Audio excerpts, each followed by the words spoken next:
Merci beaucoup. Bonsoir à toutes et tous. Effectivement, ce que je vais vous proposer ce soir, c'est un voyage autour de notre alimentation, nos manières de manger, et avec un regard de sociologue. Alors, ce sujet de l'alimentation, c'est un sujet qui pourrait paraître anecdotique, commun, pas forcément intéressant. Et en fait, ce que je vais essayer de vous montrer, c'est qu'en réalité, c'est un sujet qui révèle beaucoup de choses sur les sociétés, sur qui on est, sur les liens entre les gens, et que pour étudier une société, regarder son alimentation, c'est souvent un prisme qui révèle énormément de choses sur son fonctionnement. Et alors on pourrait en parler des heures et des heures, rassurez-vous, je vais essayer d'être court pour justement laisser du temps à la discussion. J'ai choisi quelques thèmes, quelques aspects, mais je vais essayer de vous montrer justement tous les enjeux autour de l'alimentation et les enjeux sociaux. Donc ça ne veut pas dire qu'évidemment il y a des enjeux qui sont biologiques, en termes d'aliments, en termes de nutriments, on pourrait en parler également, c'est complémentaire. Moi ce que je veux éclairer, c'est nos manières de manger et nos différentes manières de manger au sein de la société, et puis qu'est-ce que ça veut dire ? Déjà, quand on regarde l'ensemble des sociétés au travers du temps ou autour de la planète, ce qu'on va observer, c'est que nos manières de manger, ils sont très différents, très variés, mais chaque fois, elles sont très caractérisées par des cadres, des règles, ce que nous, sociologues, on appelle des normes, qui sont imposées par la société. On ne mange pas n'importe comment, avec n'importe qui, à n'importe quel horaire, ou alors si on le fait, en apparence, il y a quand même des règles dans cette dérégulation. Le nombre de plats qu'on va manger, les horaires, les lieux, comment on va manger, comment on se place, qu'est-ce que ça veut dire. C'est une activité qui est extrêmement signifiante, et en particulier en France évidemment. Mais ce n'est pas le seul pays, et les pays où ça a moins de sens, on pourra en reparler, en apparence, il y a aussi énormément de règles. Autour de ça, évidemment, nos sociétés, elles évoluent, il y a un certain nombre de mutations, et ces mutations, elles ont des influences sur la manière dont on vit au quotidien, et en particulier sur notre alimentation. Les horaires de travail, les temps de trajet au domicile, le temps qu'on va consacrer à ses loisirs, les formes de la famille, le moment au cours du temps où, par exemple, l'activité des femmes augmente, tout ça, évidemment, ça a des conséquences sur nos manières de manger. Et ça a des conséquences sur le lien entre les personnes, on va le voir, des liens potentiellement aussi en termes de santé, mais des choses qui vont être beaucoup plus vastes et qui vont concerner l'ensemble de la vie des individus. Ce que je veux essayer de vous montrer, mais je l'ai déjà un petit peu dit, c'est qu'effectivement nos manières de manger, elles sont le reflet de notre société et de ses évolutions. Et le point important, c'est que l'alimentation, ça pourrait apparaître comme une activité individuelle. Je mange ce dont j'ai envie, parce que j'ai faim, ce que j'aime, et puis je ne mange pas ce que j'aime pas. Et ce qu'on observe, c'est qu'on est sur une activité qui est particulièrement commune et sociale. Dans même nos goûts, la manière dont ce qu'on a appris à aimer, ce qu'on va choisir dans nos aliments, le moment où on va manger, c'est une activité extrêmement commune socialement, dont les motivations sont en fait, en partie individuelles, on peut en reparler, mais beaucoup plus sociales et collectives que ce qu'on imagine parfois. Et justement, quand on va étudier les inégalités sociales les plus défavorisées, il y a aussi des choses qui se jouent autour de l'alimentation et qui sont importantes. Alors j'ai choisi 3 angles dont je veux vous parler. C'est la question des transformations de la société et de nos pratiques alimentaires. Qu'est-ce qu'on peut en dire aujourd'hui au vu des différents travaux d'études dont on dispose. Un deuxième angle, qui est un angle qui pour moi est assez révélateur de ce qui se passe aujourd'hui dans l'alimentation et notamment dans le cas français, c'est le développement de ce qu'on appelle les alimentations particulières, ces nouveaux modes de régime et notamment le développement des alimentations sans viande, sans œufs, sans lait, mais aussi sans gluten par exemple. Et ça c'est très symptomatique d'évolution qui concerne l'ensemble de la société et ce que ça veut dire, pourquoi est-ce que ça se développe. Et puis, je veux vous parler plus généralement des questions de nos représentations. Qu'est-ce que c'est manger ? Qu'est-ce que ça veut dire ? Et ces questions de rapport à l'alimentation dans nos sociétés, et en particulier en France. Voilà. Alors, mon premier point, c'est qu'est-ce qui a bougé et qu'est-ce qu'on peut dire aujourd'hui de nos manières de manger ? Déjà, c'est quel est l'état des lieux ? Comment on mange aujourd'hui ? Alors, on a plusieurs enquêtes dont on dispose. Ce qui caractérise les Français, c'est qu'ils passent beaucoup de temps à manger, en moyenne. 2h22 en moyenne dans nos emplois du temps, c'est considérable. Tous les jours, 2h22, avec des variations importantes. Et point important, dans la plupart des pays, ce temps il a tendance à diminuer. En France, ce temps il augmente, et c'est une vraie particularité du cas français par rapport à beaucoup de pays dont on dispose, c'est qu'on consacre beaucoup de temps à manger, mais encore plus. Ça évidemment, ça s'explique par la place particulière que va avoir l'alimentation dans notre pays, et notamment le fait que c'est une activité plaisante. Et quand on réalise des études et des enquêtes, manger en France, c'est une activité qui apparaît aussi agréable que écouter de la musique ou un certain nombre d'activités de loisirs. Et donc par rapport à d'autres pays, si je faisais cet exposé devant un public de Britanniques, par exemple, la discussion serait complètement différente, parce qu'on a un rapport à l'alimentation qui est très différent, par exemple dans l'univers anglo-saxon, où on est davantage sur des questions de calories. Il faut que je mange, à la limite presque peu importe le contexte dans la plupart des cas, mais avant tout pour reprendre de l'énergie. Et donc je vais pouvoir manger dans les transports en commun, je vais pouvoir manger au travail rapidement. Le but, c'est que je reprenne de l'énergie. Dans le cas français, ça existe, mais c'est relativement rare. C'est une activité plaisante, de loisir, c'est une pause, c'est quelque chose qui construit notre journée. Et ça, culturellement, c'est quelque chose de très fort et qui explique ce qui se passe autour. Et on voit des tas de moments, mais par exemple, quand il y a des discussions collectives autour de la mise en place des 35 heures, un combat extrêmement important des organisations syndicales, c'est la pause du déjeuner. Et le fait de maintenir cette pause du déjeuner comme manière de structurer la journée, de pause pour le travailleur, etc. Et donc c'est un vrai enjeu, même politique, ces temps alimentaires. Alors qu'est-ce qu'on peut dire en termes de description? Les hommes, ils passent un peu plus de temps à s'alimenter en moyenne que les femmes. La différence se fait sur le repas pris hors du domicile. On observe une augmentation du temps passé à manger à partir de 40 ans. En fait, il y a un certain nombre d'évolutions différentes qu'on pourrait décrire plus précisément. L'arrivée d'un enfant, évidemment, ça change beaucoup de choses. Mais si j'étais un petit peu schématique, au fil des années, on passe de plus en plus de temps à manger. Voilà. En plus des effets de génération, il y a un effet d'âge qu'on retrouve très clairement. Et aujourd'hui, c'est quelque chose de très stable, contrairement à ce qu'on peut lire dans la presse. Et vous verrez, il y a beaucoup de choses qu'on peut lire dans la presse qui, en réalité, ne sont pas toujours vraies, ou sont des préjugés, ou sont des choses qui concernent que les plus favorisés, parisiens. Et en fait, évidemment, c'est plus compliqué que ça. Le temps d'alimentation chez soi et à l'extérieur du domicile, c'est quelque chose de très très stable. C'est à peu près 3/4 du temps passé à manger chez soi pour 1/4 à l'extérieur. Évidemment, les plus jeunes passent plus de temps à l'extérieur, mais c'est quelque chose qui reste stable dans le temps. Voilà ce qu'on peut dire de manière très schématique.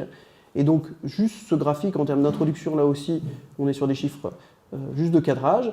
La part de l'alimentation en dehors du domicile, elle diminue avec l'âge. Plus on est âgé, plus on consacre de temps à s'alimenter et plus on va manger chez soi. Voilà.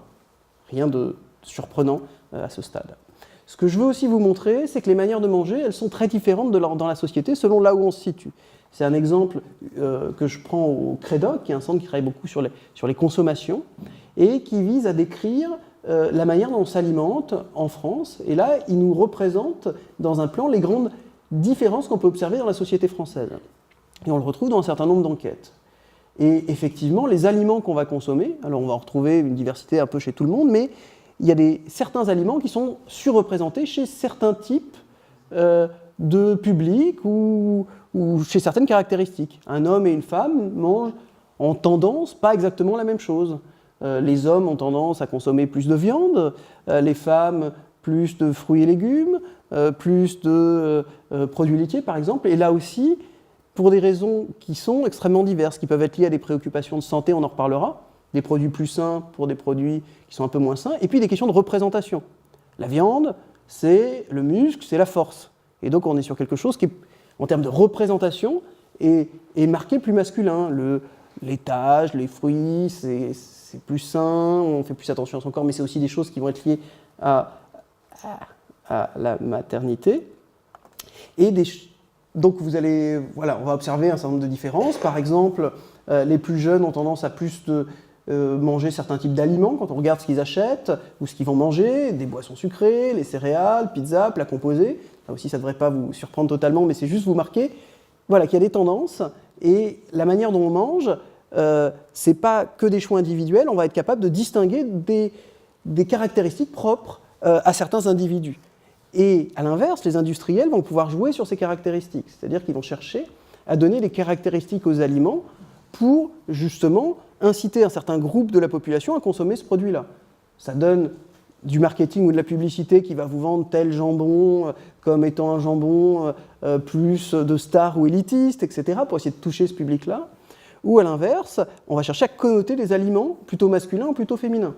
Et ça vous donne des stratégies marketing de soda, allez, on va parler de Coca, qui fait des publicités autour du Coca Light comme une boisson plutôt féminine, avec des publicités où vous avez une femme qui ouvre sa canette et puis on a des beaux hommes qui sortent de l'eau, etc. Et puis à l'inverse, un Coca Zéro qui est plutôt quelque chose de masculin, on construit tout un imaginaire et on est sur deux boissons gazeuses noires qui ont des goûts peut-être un peu différents mais qui se ressemblent quand même. Mais il reste qu'on va construire un imaginaire de cette boisson, c'est une boisson virile et l'autre c'est une boisson plus light, etc.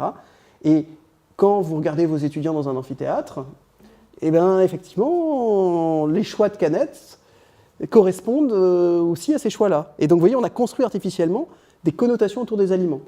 Mais ce sur quoi je veux insister, c'est qu'ils existent sur l'ensemble des aliments dont on dispose, et ils peuvent être d'ailleurs différents d'une société à l'autre. Le même aliment peut être connoté différemment, et même connoté comme quelque chose qu'on ne mange pas, d'impur, voilà, les insectes, on peut en reparler, etc. Donc voilà ce qu'on peut dire comme point de départ.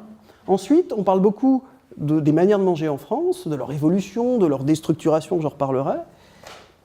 Quand on observe, quelles que soient les données, qu'elles soient quantitatives, qualitatives, on observe qu'en France, il y a un certain nombre de rituels très très forts, et ça caractérise notre manière de manger, qui est très codifiée, qui est très compliquée. Et il y a d'autres pays dont c'est le cas, le Japon, enfin, souvent en plus des pays qui ont des gastronomies dans lesquelles l'alimentation a du sens et est très codifiée socialement. Qu'est-ce qui caractérise l'alimentation en France? Alors déjà, l'importance de manger assis à table.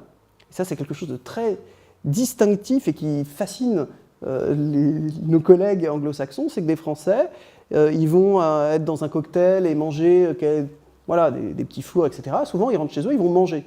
Parce que les petits fours, même si ça représente un apport calorique, ils ont mangé debout, c'est pas un vrai repas. Un repas, c'est on est assis, on est à table, on mange généralement avec des couverts. Donc il y a des représentations très fortes de ce qu'est un repas que vous n'allez pas trouver dans d'autres pays ou dans d'autres cultures. L'importance de la sociabilité, avec qui on mange, en France, ça a du sens. Si vous allez manger avec tous vos collègues, sauf un ou une, bah, ça a du sens de ne pas lui demander. Alors que dans d'autres pays, c'est quelque chose de beaucoup moins investi.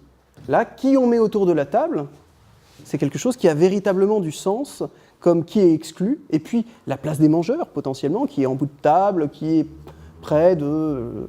enfin voilà, je sais pas moi, des plus âgés ou de celui qui invite, ça a du sens. Il y a beaucoup de pays où ça n'a pas de sens, et donc chaque petite différence est quelque chose de très connoté en France. Ensuite, on a un moment particulier où, quand on étudie les emplois du temps des gens en France, c'est typiquement des moments où on se retrouve. L'emploi du temps peut être complètement différent, mais on essaie de faire converger le moment de manger. Et les familles ou les situations où ça ne converge pas au moment du repas, c'est quelque chose qui est très difficilement vécu. Et soit c'est des situations où, de crise familiale, de tension au sein d'un couple, ou quand c'est l'emploi qui conduit à ça, c'est des situations en France qui sont souvent mal vécues parce que c'est un moment qu'on aime partager où se construit quelque chose dans la famille. Et voilà, dans l'ensemble de pays, ce n'est pas le cas. Ensuite, c'est une activité dans laquelle on ne fait pas autre chose, j'en ai parlé un petit peu tout à l'heure avec l'univers anglo-saxon. Il y a l'idée en France qu'on mange, et c'est l'activité principale. Vous n'allez pas, en règle générale, être dans le métro et manger un sandwich, ce n'est pas les transports. C'est-à-dire qu'on s'arrête de manger, et là encore, je pense à un article d'un sociologue américain, il prend les autoroutes en France, et ce qui le fascine, c'est qu'à 12h30, il n'y a plus personne. Tout le monde s'est arrêté pour manger, parce que c'est l'heure de manger, et on s'arrête pour manger et partager ce moment-là qui est une pause. Et vous voyez, il y a quelque chose de très culturel. Ensuite, c'est une activité qui est classante et qui reste très fortement classante, j'en parlerai quand on parlera inégalité sociale, les manières de manger.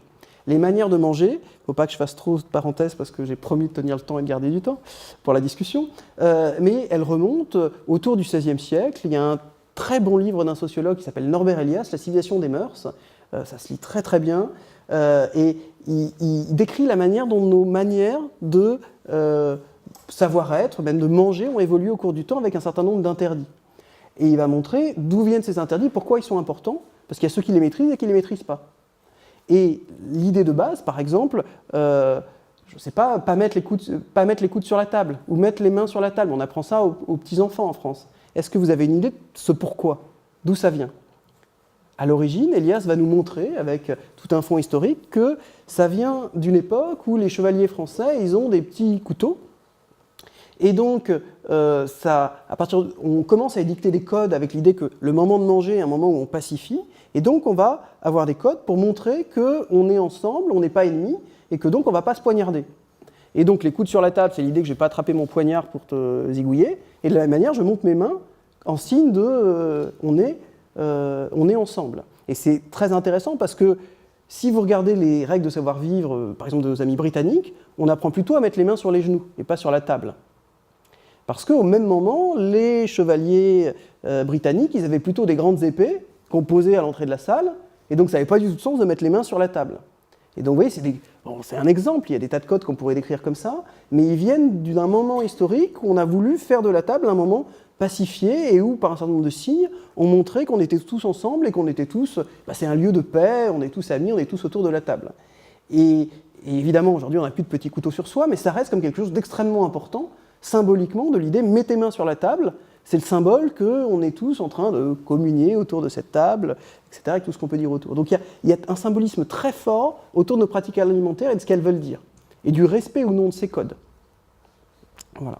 Et après, on peut faire la même histoire sur la manière dont on peut se distinguer. Si on prend la fourchette, elle a, au Moyen-Âge, vous savez peut-être, on mangeait avec une grande cuillère et un couteau, il n'y avait pas de fourchette. La fourchette, elle est inventée en Italie, personne n'y voit vraiment d'intérêt, c'est des fourchettes à 2 dents à l'époque, jusqu'à ce qu'à Florence, une famille qui est regardée de toute l'Europe à l'époque, les Médicis, se mettent à manger avec des fourchettes. Et là, du coup, toutes les cours en Europe se mettent à imiter cette manière de manger avec la fourchette, qui petit à petit va se répandre dans l'ensemble de la société. Mais à l'origine, c'est un instrument pour marquer sa différence et sa distinction. On n'est pas comme, on le trouve un peu comme ça dans les textes, comme ces paysans qui mangent avec leur grosse cuillère. Nous, on est raffinés, on mange avec une fourchette. Et ce qui est intéressant, c'est qu'au fur et à mesure du moment où la fourchette se répand dans l'ensemble de la société, qu'est-ce qu'on voit apparaître ? On voit apparaître de nouveaux modes de distinction. C'est-à-dire qu'on n'a plus une fourchette, on en a 3 différentes. Et puis, il faut savoir quelle fourchette on va utiliser. Et donc, il y a l'idée qu'au travers de ces instruments, il n'y a pas tant la fourchette, c'est pratique, tiens, on l'invente et oh, c'est génial, c'est pratique pour manger. Pas du tout. Elle existe depuis plusieurs siècles. Mais par cet instrument, j'ai montré que je ne mange pas comme un animal, mais même je ne mange pas comme un paysan avec sa cuillère. Donc, il y a l'idée que l'alimentation, c'est classant. Il y a le respect des bonnes manières, c'est une manière aussi de se distinguer de ceux qui ne les respectent pas. Et puis les bonnes manières, d'un milieu social à l'autre, d'un pays à l'autre, évidemment, elles ne sont pas les mêmes. Donc ça crée du lien social et ça crée de l'identité. Et là, il y a la principale chose que j'ai à vous dire, c'est vous montrer comment l'alimentation, elle crée du lien social et elle crée de l'identité. Et donc il faut que j'avance absolument. Il y a des choses qui changent quand même. Par exemple, c'est vrai, il y a une augmentation de la consommation de plats préparés. On veut passer plus de temps à manger parce que c'est du loisir, mais par contre la cuisine, c'est quelque chose qui décroît. Le temps passé à cuisiner en France, c'est quelque chose qui décroît très fortement. J'en dirai un mot tout à l'heure pour des tas de raisons, mais en particulier la cuisine du quotidien. La cuisine qui est une corvée, je rentre du travail, il faut que je cuisine pour ma famille. Ça, c'est un temps qui va diminuer comme beaucoup de temps de travail plus domestique ou dévalorisé. En revanche, ce qui augmente, c'est la cuisine du week-end, la cuisine valorisante pour mes amis, pour ma famille, qui peut être vécue plus comme un loisir. Et nous, sociologues, comment est-ce qu'on voit qu'une activité devient plus valorisée ? Eh bien, c'est une activité que font plus souvent les hommes. Et effectivement, la cuisine, on observe en France qu'elle diminue, mais que les hommes sont de plus en plus nombreux à cuisiner, et de plus en plus nombreux à cuisiner en fait le week-end, ou quand il y a des gens à la maison, pour être schématique. Bon, enfin, je suis très caricatural. Dans les tendances, l'entrée disparaît de plus en plus. Il y a de moins en moins d'entrées, c'est un schéma classique. On pourra en reparler, qui remonte à un certain temps. L'importance du fait de manger ensemble, ce que nous on appelle la commensalité, c'est le fait de manger ensemble, même si on mange plus souvent seul. Il y a des évolutions sous l'impulsion de nouvelles technologies, l'émergence de nouvelles tendances, j'en dirai un petit peu. Mais le point important, c'est que la consommation alimentaire, elle participe à la construction de groupes. La famille, on mange tous ensemble, mais même, on va voir, c'est des grandes évolutions, à qui je suis et mon identité. Le fait de manger pas de viande, par exemple, ça me relie à l'ensemble des gens qui ne mangent pas de viande. Ou le fait de manger pas de gluten, il y a l'idée que l'alimentation, elle crée des groupes, elle me rapproche à un groupe de valeurs ou de personnes, mais ça crée du lien. Et donc c'est une activité qui n'est pas du tout neutre, c'est pas juste je mange pour me nourrir parce que j'ai faim, mais ça a du sens. Choisir ce paquet de céréales plutôt que la baguette de pain pour mon petit déjeuner, ça dit quelque chose de comment j'ai grandi, où j'ai grandi, qui je suis, et puis qui je veux être. Voilà en quelque sorte ce que je veux vous montrer. Alors évidemment, le contexte social de nos pratiques alimentaires, il a changé. Les rythmes et les modes de vie ne sont plus les mêmes, l'organisation du travail, le développement des loisirs, avec cette idée de manger est-il un loisir ? Dans quelles circonstances il l'est ? Est-ce qu'on a du plaisir ? En France, la réponse est plutôt oui. Dans tous les pays, ce n'est pas forcément le cas. Et quand la réponse est non, c'est un temps qui décroît. Et puis il y a des questions liées à la santé, on pourra reparler. L'influence d'autres cultures culinaires et l'enjeu de transmission, ça aussi c'est un point important. Dans les évolutions, on voit il y a beaucoup de choses dans la presse, mais les évolutions ne sont pas toutes néfastes. Par exemple, sur les enjeux de transmission, c'est un vrai sujet. Aujourd'hui, qui sait cuisiner et comment? Et on observe une vraie diminution des compétences pour la cuisine, et notamment dans des milieux qui nous intéressent en termes de politique publique, notamment les plus défavorisés, ou qu'est-ce que je fais de ce légume, qu'est-ce que je fais, comment je cuisine. Et là, on observe que des sites, que vous connaissez sans doute, hein, comme Marmiton, enfin, il y a un certain nombre de sites qui servent de support à des transmissions de recettes qui évoluent beaucoup plus rapidement qu'on l'observait avant. C'est-à-dire qu'avant, on était dans une transmission très grand-mère, mère, fille, d'ailleurs surtout du côté féminin. Et aujourd'hui, on observe que ces évolutions, elles vont beaucoup plus vite. Et c'est aussi intéressant parce que les recettes, elles évoluent beaucoup plus rapidement et on observe des métissages qui peuvent être régionaux, qui peuvent être entre cultures, qui sont beaucoup plus rapides que dans le passé. Et donc ça, c'est aussi un des changements quand on regarde ce qui se passe. Et donc j'insiste, il y a des mutations, il y en a des préoccupantes, mais elles ne le sont pas toutes. Alors on a une littérature depuis 50, 60 ans qui revient tout le temps dans la recherche, comme dans la presse, qui est la disparition du repas à la française, cette déstructuration. On va tous se mettre à manger comme des Américains. Dès les années 60, il y a des articles sur ces aspects-là. Les repas vont disparaître. Alors, il faut le dire tout de suite, ce n'est pas arrivé. C'est-à-dire que quand on regarde toutes les données dont on dispose, quelles que soient les enquêtes, les Français continuent à s'alimenter massivement sur les 3 grands repas, petit déjeuner, déjeuner, dîner. Et malgré tout ce qu'on a pu dire, tout ce qu'on a pu écrire, les repas restent stables. Alors évidemment, au sein de ça, il y a des évolutions, ils sont réinventés. Je vous l'ai dit, l'entrée elle disparaît, on va manger un peu différemment, le week-end, le petit déjeuner, dans certains cas, notamment chez les plus jeunes, il peut être sauté. Mais cette disparition des repas français, elle n'a pas eu lieu. Et on peut douter qu'elle ait lieu à court terme. En revanche, il y a une évolution qui existe, qui est que l'alimentation en dehors des repas, elle a augmenté. Et elle augmente de manière relativement récente, notamment chez les plus jeunes de manière massive. C'est-à-dire qu'ils continuent à manger sur les repas, mais ils s'alimentent plus en dehors des repas que dans le passé. Et là encore, de manière qui peuvent être déstructurées, mais qui peuvent être aussi très structurées comme mode de sociabilité, on va manger ensemble à 10h un café au travail, enfin voilà une des grandes évolutions aussi actuelles. Mais les Français continuent à manger pour les grands repas et ensemble au même moment. Il y a relativement peu de pays dans lesquels les gens mangent sur les mêmes horaires au même moment, encore aujourd'hui. Voilà, ça donne ça quand on regarde. Vous avez sur l'axe horizontal les heures de la journée et je vous ai mis la proportion de personnes qui sont en train de manger. Et vous voyez qu'entre 12 et 13 heures, c'est par plage de 10 minutes. Il y a des moments où vous avez plus de la moitié des Français qui, sur les mêmes 10 minutes, sont en train de manger. Et en fait, la quasi-totalité des Français va manger sur cet espace-là. En rouge, je vous ai mis la même courbe aux États-Unis. Et vous voyez qu'on n'a pas ces pics au moment des repas. En fait, les gens mangent de manière plus diffuse tout au long de la journée. Alors, notre argument, c'est pas de dire c'est bien, c'est mal, c'est juste de dire c'est quelque chose qui caractérise vraiment le mode d'alimentation chez nous, c'est de manger à des mêmes moments ensemble. Alors évidemment, quand on regarde l'alimentation, il faut regarder ce qui se passe autour. J'en ai déjà un petit peu parlé, l'analyse des courses, la préparation des repas, la vaisselle, et le choix des aliments de ce qu'on va manger, elle peut se comprendre qu'en interaction avec ces autres activités. Et ce qui est important, quand on étudie ce que mangent les gens, évidemment, il y a des questions de coût dans le choix du panier, mais il y a aussi les ressources temporelles qui sont extrêmement importantes. Le temps que ça va me prendre à préparer. Et notamment, quand on étudie les évolutions en période de crise, où on a beaucoup de commentateurs qui parlent du prix, mais en fait, on a un levier aussi important sur la ressource temporelle et le temps que ça me prend. Et ça, c'est quelque chose d'extrêmement important, avec là aussi un certain nombre d'évolutions. Quand on regarde ce qui s'est passé dans la dernière crise, auparavant, en période de crise, les gens sanctuarisaient la dépense alimentaire, sur laquelle on ne touchait pas, ils allaient diminuer leurs loisirs. Les jeunes générations, elles, sanctuarisent leurs loisirs.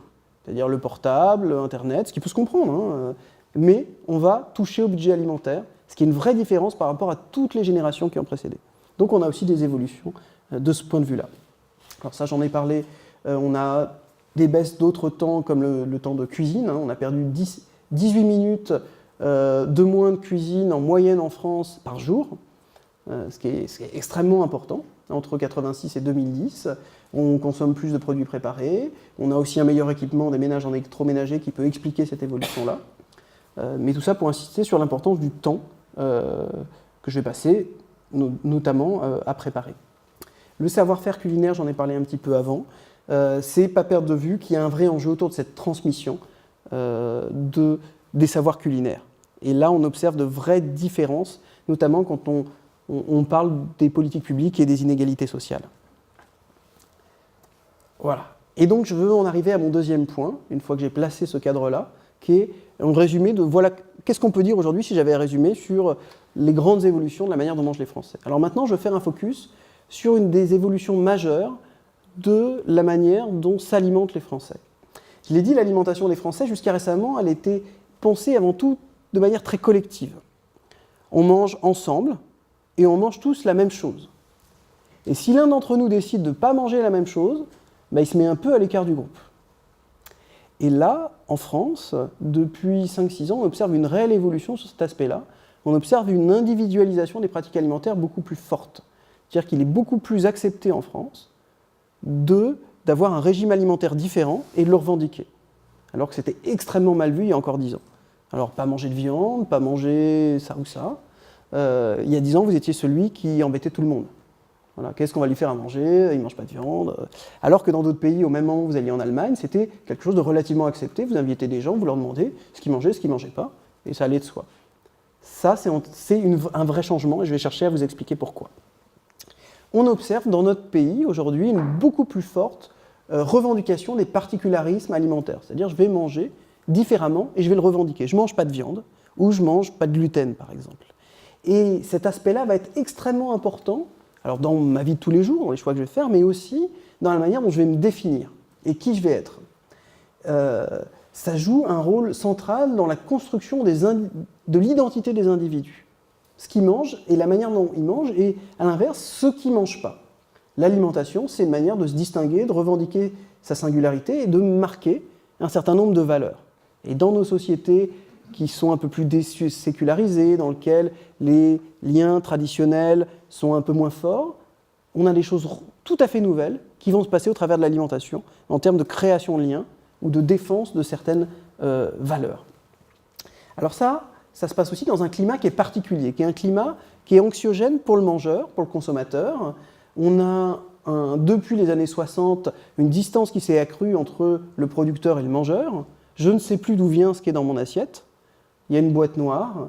Et donc, il y a eu aussi un certain nombre de crises qui ont accru les doutes du consommateur sur ce qu'il a dans son assiette. Et ça, c'est un climat extrêmement marquant quand on regarde les évolutions de la consommation des Français. Donc, c'est la crise de la vache folle, par exemple, ou la crise qu'on a appelée des lasagnes, de la viande de cheval, où, vous voyez, cette crise-là, elle ne met pas en danger la santé. On fait manger à des gens de la viande de cheval, ils ne vont pas en mourir, mais il y a l'idée qu'on m'a trompé sur ce que j'ai dans mon assiette.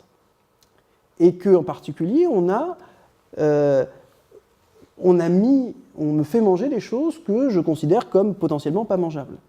Et ça fait partie des évolutions qui sont marquantes, surtout dans un univers où on a des prescriptions de plus en plus nombreuses sur les manières de manger. Il suffit d'allumer la radio, la télé, Internet, on vous dit qu'il faut manger ça, ou plutôt pas manger ça, de telle manière. Et finalement, le mangeur, c'est plus vraiment ce qu'il faut suivre et pas suivre. Mon médecin, il me dit l'inverse de ma sœur, qui me dit l'inverse de ce que j'ai entendu de tel spécialiste. Et finalement, qu'est-ce que je dois manger? Je ne sais plus.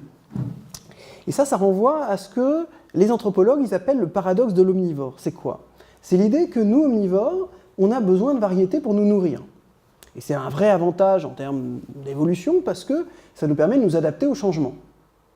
La seule chose, c'est que notre particularité à nous, hommes, c'est qu'on est incapable de reconnaître ce qui est dangereux ou non, ce qui est toxique, et donc, contrairement à d'autres espèces, et donc tout aliment nouveau, c'est un danger. Je dois manger un grand nombre d'aliments, et en même temps, tout aliment nouveau, je peux m'empoisonner, je ne suis pas capable de distinguer direct ce qui est bon pour moi ou pas.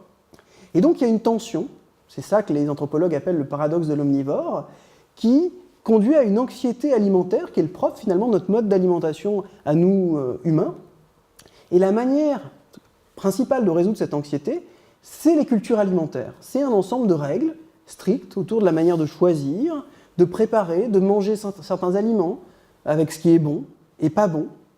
Et la difficulté, c'est que cette évolution avec cette mise à distance du producteur, elle a conduit à une remise en cause des manières de manger, de ces cultures culinaires, recréant de l'anxiété, c'est-à-dire que le consommateur, il ne sait plus quoi manger aujourd'hui, et d'une certaine manière, il a besoin d'être rassuré sur ce qu'il a dans son assiette. Et une des manières de comprendre le développement de ces régimes sains, c'est ce besoin qu'on observe dans l'ensemble des enquêtes de maîtriser ce que je vais manger. Et vous voyez, manger, c'est fort, j'incorpore, ça devient moi-même, ou je le fais manger à ma famille. Et du coup, on est dans un contexte d'une société marquée par le trop, la multiplication des messages d'experts. Et donc, une des façons de comprendre le développement de ces régimes sains, c'est une volonté de se réapproprier son alimentation en y mettant de l'ordre. Et la manière de reprendre le contrôle, c'est de supprimer les aliments qui sont perçus comme problématiques ou me mettant en danger. Alors, je vous parle de représentation, ça ne veut pas dire que scientifiquement, c'est fondé. Mais quand on étudie dans l'ensemble des études, par exemple le développement du sans gluten ou le développement du véganisme, il y a ce souhait de remettre de l'ordre dans son alimentation en mettant de côté des aliments qui apparaissent problématiques pour des tas de raisons, pour des questions qui peuvent être liées à la santé, à leur toxicité, à la planète, à l'environnement, à la souffrance des animaux, peu importe. Il y a l'idée qu'en lien avec les valeurs qui sont les miennes, il y a des aliments qui sont problématiques que je vais retirer de mon alimentation pour reprendre en main cette alimentation. Et puis ça rejoint aussi d'autres tendances fortes dans la société, qui sont la recherche de santé et de bien-être. Et donc ça conduit à cette évolution qu'on observe vraiment dans les études, qui est une augmentation des régimes alimentaires individuels qui éliminent un ou plusieurs aliments, que ce soit le sucre, le lait, la viande, plus récemment le gluten. Et c'est assez fascinant pour nous sociologues parce que ces personnes, elles vont d'elles-mêmes s'astreindre à un régime qui est souvent très contraignant. Pas manger sans gluten, ça veut dire choisir certains aliments qui sont plus chers, ça veut dire potentiellement renoncer à tel mode de sociabilité avec des amis parce que je ne vais pas manger ça va être compliqué de manger sans gluten. Donc c'est quelque chose d'extrêmement contraignant. Et puis il y a ce coût économique dont j'ai parlé. Toutefois, on observe dans notre société que c'est de moins en moins mal perçu. Alors, comment on peut l'expliquer ? Ce qui est fascinant pour nous, c'est que le développement de ces régimes sains, ou ces groupes, ces communautés alimentaires, elles fonctionnent comme les tribus qu'on décrit en anthropologie. Qu'est-ce que je veux dire ? C'est qu'on a un groupe qui va créer du lien social au travers d'un attribut particulier, qui est le fait de ne pas manger, par exemple, de gluten, qui va, au travers de ça, partager certaines valeurs, qui va chercher à convertir de nouveaux membres avec un certain nombre de rituels, de lieux spécifiques. Exactement la définition d'une tribu pour nous, sociologues et anthropologues. Et donc, au travers de l'alimentation, on va construire dans nos sociétés, aujourd'hui, des tribus alimentaires.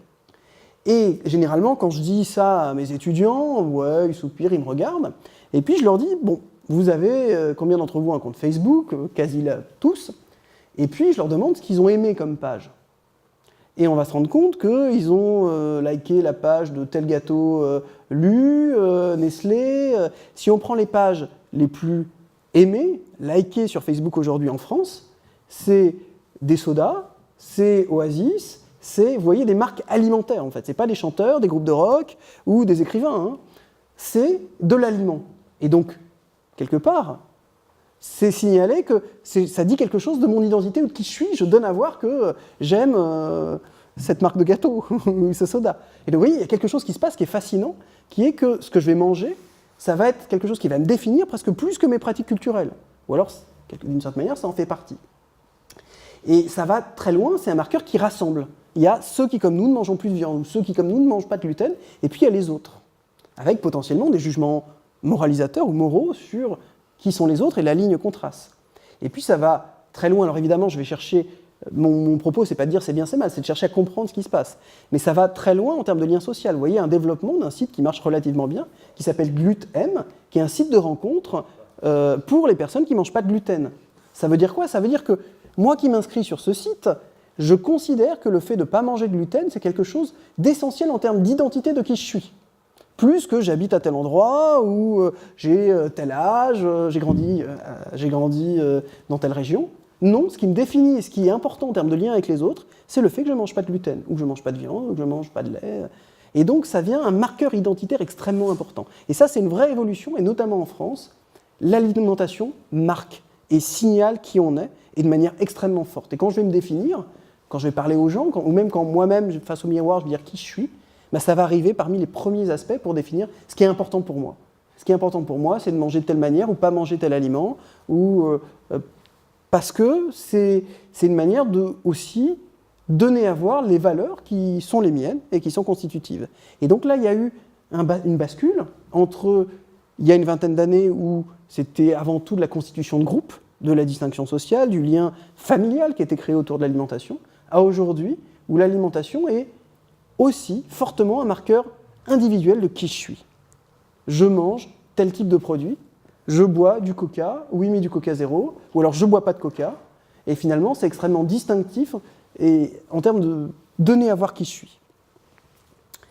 Voilà, et ça repose sur une croyance en commun, le bienfait du sans gluten. Et d'une certaine manière, peu importe que scientifiquement ce soit avéré ou pas. Ce qui est important, c'est que ce soit en rapport avec mes valeurs. Et il y aura des controverses, il y aura des choses dont on peut discuter, peu importe. Mais ce n'est pas tant la science qui compte que mon ressenti à moi et ce qu'on va partager collectivement autour du fait de ne pas manger tel aliment ou de, à l'inverse, manger tel aliment. Boire tel type de bière artisanale ou ce que vous voulez. Mais manger crée du lien. Donc de cette activité qui semble, voilà, on va récupérer de l'énergie, d'une certaine manière, presque peu importe ce qu'on mange, non. Ce qu'on choisit, ce que vous allez mettre dans le caddie, ce que vous allez commander dans tel restaurant, ce que vous allez servir à manger à vos enfants, à vos amis, ça a du sens. Et ça a d'autant plus de sens que c'est distinctif. Et donc, je veux continuer dans le temps qui me reste, ça va, à vous parler de représentation et de rapport à l'alimentation. Qu'est-ce qu'on peut en dire? Et c'est un aspect extrêmement éclairant pour comprendre nos comportements. Il y a beaucoup d'autres aspects dont on peut parler, notamment quand on met en place des politiques de santé publique, on s'intéresse à l'alimentation. Mais si on rate les représentations des gens, on passe complètement à côté d'un des moteurs essentiels de nos choix alimentaires, et son choix, je dis, de manger ou de ne pas manger. Alors, c'est dire quoi? Les anthropologues, ils nous disent, l'alimentation, c'est aussi un langage social. On mange, alors, évidemment, c'est exprimé de manière très anthropologique, hein, on ne mange pas que des aliments, mais aussi des symboles de l'imaginaire. Qu'est-ce que ça veut dire? Ça veut dire qu'on a dans nos représentations un certain nombre d'attributs symboliques liés aux aliments et que ça guide aussi, avec d'autres aspects, ce qu'on va choisir de manger ou de ne pas manger. Et ça joue sur nos représentations. Alors je vais vous donner un exemple anthropologique et puis après j'en donnerai dans nos sociétés. Par exemple, c'est les Maasai qui ne mangent pas un petit mammifère qui s'appelle le tang, qui ressemble à un très gros rat, on va le dire comme ça, qui a comme caractéristique, quand il est effrayé, de se recroqueviller et de rester en place. Donc c'est l'animal peureux, et il y a l'idée que si on mange cet animal-là, ben on va absorber ses caractéristiques et on va devenir peureux. Alors ça fait sourire, c'est lointain de nous, mais dans nos manières de manger, il y a beaucoup de choses qui sont liées à ça. J'ai parlé de la viande tout à l'heure, avec le muscle, avec l'idée qu'on va devenir fort, que c'est quelque chose de plutôt masculin. On retrouve ce genre de représentation dans les aliments qu'on va choisir de manger ou de pas manger. Avec là aussi évidemment toute une histoire du mangeur, de là où il a grandi, de ce qu'on l'a appris à manger. Si j'étais venu aujourd'hui, c'est une autre thématique, qu'est-ce qu'on va manger demain avec des insectes, je ne suis pas sûr que vous en auriez tous goûté, ou alors d'une manière un petit peu exotique, et puis il faut voir comment ils sont préparés. Mais vous voyez, il y a des enjeux culturels de qu'est-ce qu'on a appris à manger, qu'est-ce qui est mangeable et pas mangeable, et qu'est-ce qui me dégoûte. Est-ce que ce soir, on va manger, je ne sais pas moi, de la cervelle d'agneau? C'est quelque chose qui est très culturel et qui varie au cours du temps. Et ça évolue. Alors si on prend, il y a un exemple qui est très frappant en France, vous prenez encore il y a une soixantaine d'années, un plat de choix, c'est le lapin dans l'alimentation française. Et on observe qu'à partir des années 70, notamment sous l'effet du développement de dessins animés et puis de l'apparition de plus en plus de petites peluches lapins, alors il y a d'autres facteurs, hein, mais on va observer que le lapin change complètement de statut dans l'alimentation des Français et passe du mets de choix à une alimentation qu'on continue à en manger, mais dans l'ensemble de cas, manger du lapin, c'est un peu dégoûtant. Et vous voyez, c'est complètement nouveau. On est passé ce mets a complètement changé de statut. Sur une plus longue période, il y a un peu pareil avec le cheval. Jusqu'à ce que ça éprouve, que vous puissiez éprouver du dégoût. Voilà, moi j'ai vu des collègues devant un plat de lapin ils auraient pu se trouver mal. Et donc vous voyez, ces représentations des aliments, elles évoluent aussi au cours du temps, elles peuvent changer sous l'effet là j'ai parlé des dessins animés, vous voyez des choses complètement qui n'ont rien à voir directement avec l'alimentation, mais ce mets mangeable a changé de statut. Les insectes pourraient potentiellement changer, alors ça va prendre du temps et on pourra en parler, etc. Mais on peut imaginer demain se mettre à manger tous des insectes, pourquoi pas. Ou puis manger quelque chose qui est au cœur de notre alimentation aujourd'hui parce que on a une bonne raison, qu'elle soit éthique, qu'elle soit sanitaire, mais c'est des choses qui évoluent et qui changent.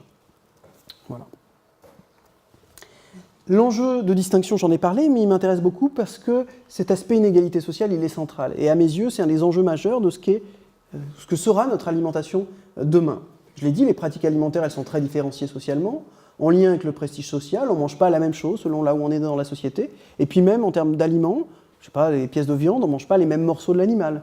Tout, en tout cas, est connoté en termes de hiérarchie. Les lieux où on mange, ils sont même aussi connotés. Quand vous parlez de restaurants, selon les milieux sociaux, on ne pense pas forcément à la même chose. Quand vous regardez qui va au McDo, on a certains milieux sociaux plus défavorisés qui sont surreprésentés. Donc il y a des hiérarchies, où il y a des segmentations des lieux ou des aliments qu'on va manger. Et puis là aussi, c'est différent selon les pays. La place des mangeurs, j'en ai parlé tout à l'heure. Le point important, c'est que ces codes culturels, ils varient entre pays, et puis on peut en reparler, mais ils varient aussi au sein d'un même pays. Il y a des codes très forts sur les manières de manger, puisqu'on va manger, mais qui peuvent varier entre familles, entre milieux professionnels, entre milieux culturels, ethniques, qui expliquent aussi ce qu'on va manger ou choisir de ne pas manger. Par exemple, on a une très forte valorisation de la force physique dans les milieux populaires en France depuis relativement longtemps. Et ça aussi, ça va avec une valorisation d'un certain nombre d'aliments qui sont nourrissants ou si vous interrogez qu'est-ce que bien manger en haut de la hiérarchie sociale, on va vous répondre en termes de quelques mets dans l'assiette. En bas de la hiérarchie sociale, on va vous répondre en termes de choucroute, pot-au-feu. Je suis caricatural, hein. Mais vous voyez, c'est cet enjeu-là. Qu'est-ce que vous allez faire à vos amis pour leur faire plaisir? C'est une autre façon de voir. Eh bien, la réponse n'est pas du tout la même. Quelques petits mets de choix, etc. On va picorer des trucs très goûteux qui viennent de l'autre bout du monde. Enfin voilà. En bas, j'en veux dans mon assiette, c'est ça qui va faire plaisir et c'est ça qui est important. Donc les valeurs et représentations, alors elles varient, c'est plus différent. Ville-campagne, les milieux sociaux, les générations, on peut raffiner tout ça. Mais juste vous montrer qu'il y a une segmentation très forte en termes de représentation de ce qui est bien mangé. Et ça va se heurter aux politiques publiques, par exemple en termes de santé. Moi j'ai beaucoup travaillé sur l'obésité, on peut en reparler après. C'est quelque chose, cet aspect-là, il a été loupé par beaucoup de campagnes. Quand vous donnez en dessous d'une publicité pour une barre de céréales, vous mettez un message pour la santé de votre enfant, donnez-lui à manger équilibré. On a fait des études, en haut de la hiérarchie sociale, on comprend qu'il vaut mieux donner une pomme. En bas de la hiérarchie sociale, on comprend qu'il faut donner la barre de céréales, parmi d'autres choses. Parce que dans les représentations, ce qui est important, c'est la croissance de l'enfant. C'est qu'il grandisse, c'est qu'il vienne robuste. Et c'est plus important que sa minceur, surtout si c'est un garçon d'ailleurs. Et donc, vous voyez, un même message peut être compris complètement différemment selon le contexte culturel dans lequel on est. Et puis, là, je n'ai pas parlé tellement de rapport au corps, mais c'est un peu pareil. Les aliments, on les pense différemment en rapport avec la santé et avec le corps. Voilà, ce qui est bien mangé est différent selon les cultures. Je voulais donner un exemple. Quand on fait des enquêtes et qu'on interroge dans différents pays sur le lien entre alimentation et santé, déjà, il y a une grande différence entre Europe et États-Unis. Les Américains, ils répondent en termes nutritionnels, presque scientifiques, en termes de calories, presque de points, la Weight Watchers. Vous voyez, c'est manger, j'ai mangé, on parle de nutriments, il y a une connaissance très forte en termes nutritionnels, et l'alimentation est pensée avant tout dans ses différentes composantes nutritionnelles. En Europe, c'est beaucoup moins le cas, et en particulier dans les pays latins. Si vous interrogez les Italiens, ce qui est majeur par rapport à d'autres pays, c'est une réponse en termes de produits frais naturels. Je sais d'où ça vient, le rapport à la nature. C'est extrêmement important pour comprendre ce qui est bien mangé pour les Italiens. Si vous interrogez les Français, et là c'est marquant, du coup, vous êtes Français, ça ne va pas vous surprendre, c'est avant tout le lien social. Un bon repas, c'est un repas partagé, convivial, où on a bien rigolé, et la sociabilité, c'est avec qui j'ai mangé. Un bon repas tout seul, c'est pas forcément un bon repas pour un Français. Alors que dans d'autres pays, on ne voit pas le sujet. Donc vous voyez, la manière d'appréhender le repas, ou la manière de manger, est aussi très différente culturellement. Ensuite, on a un grand nombre de perceptions et de croyances alimentaires qui vont déterminer ce qu'on mange ou pas. Alors là encore, d'une certaine manière, peu importe qu'elles soient fondées scientifiquement. Elles peuvent être très efficaces, même si elles ne sont pas fondées scientifiquement. Par exemple, je vais vous prendre un exemple du sans gluten. Alors le sans gluten, ça dépend des cas. Il y a la maladie cœliaque que je mets de côté, donc ce qui est une maladie très grave dans laquelle on ne peut pas manger de gluten. Mais on a quand même beaucoup de produits sans gluten, dans lesquels on sait très bien que, puisqu'il n'y a pas de gluten qui est un liant, on ajoute un certain nombre d'additifs qui ne sont pas forcément très bons pour la santé. Même pour discuter avec des industriels, ils reconnaissent très bien que leurs produits sont peut-être moins bons pour la santé qu'un produit qui serait avec gluten. Si j'omets l'aspect gluten, hein, qui peut faire qu'on se sent moins bien, etc. Donc vous voyez, c'est pas si simple, tout n'est pas blanc-noir. Peut-être que mon produit que je prends sans gluten pour être mieux en termes de santé, bah sur d'autres aspects, il peut être moins bon, c'est pas si simple. Et puis il y a les questions des représentations et de ma perception à moi. Alors là, on a une expérience qui marche très très bien en France. On demande aux gens, on leur montre un hamburger. Et on leur dit, ça fait combien de calories? Un Big Mac. Vous savez combien c'est de calories? 107. Non, c'est un peu moins. Voilà, en fait, ça dépend, les sauces, etc. Mais on est autour de 500. Et en gros, on interroge les Français, quelques milliers de Français. Ils nous disent autour de 500. Et on leur dit un Big Mac et une salade. Et là, en moyenne, ils nous répondent 450. Comme si la salade avait absorbé une partie des calories du Big Mac. Et donc, vous voyez, en termes de représentation, j'ajoute une salade. Du coup, c'est moins mauvais pour la santé, ça fait moins de calories. Alors évidemment, j'ajoute des trucs.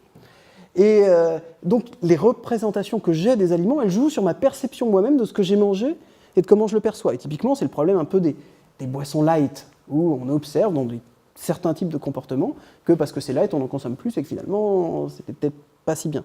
Mais c'est juste pour pointer l'importance de nos représentations dans les choix qu'on va faire et puis la manière dont je le perçois. Voilà, j'ai mangé une salade, c'est pas très grave, je peux prendre un sundae, voilà.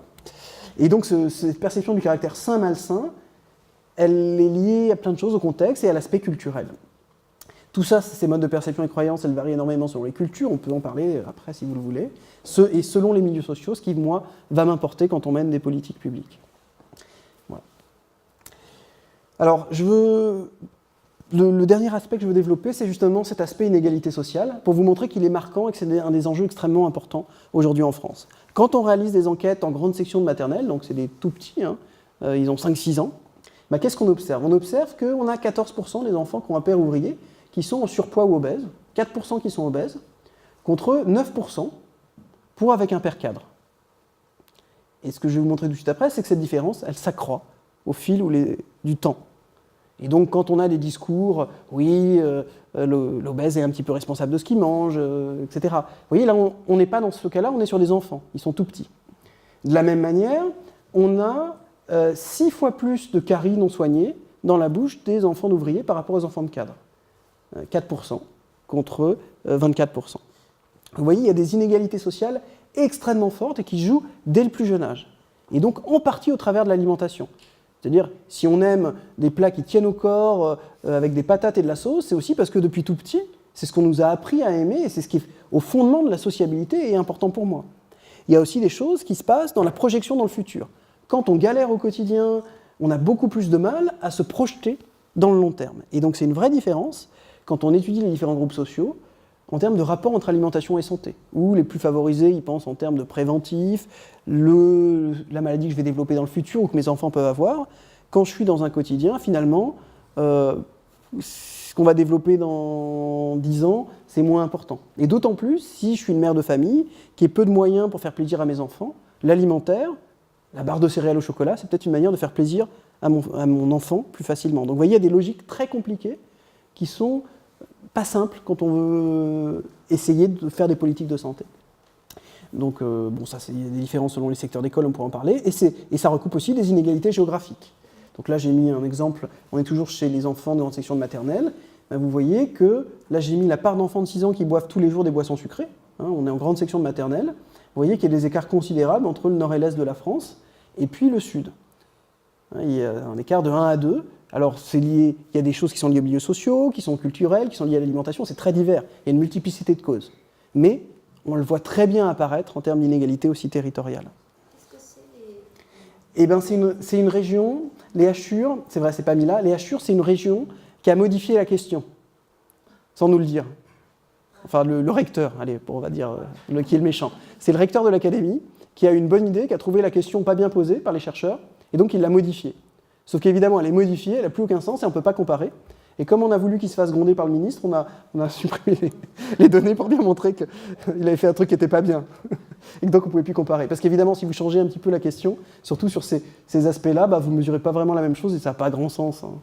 Donc, la pauvreté, elle se retrouve dans le sud aussi bien que dans le nord. Alors oui, mais de manière différente. C'est-à-dire que vous avez raison, on en trouve, mais c'est pas forcément...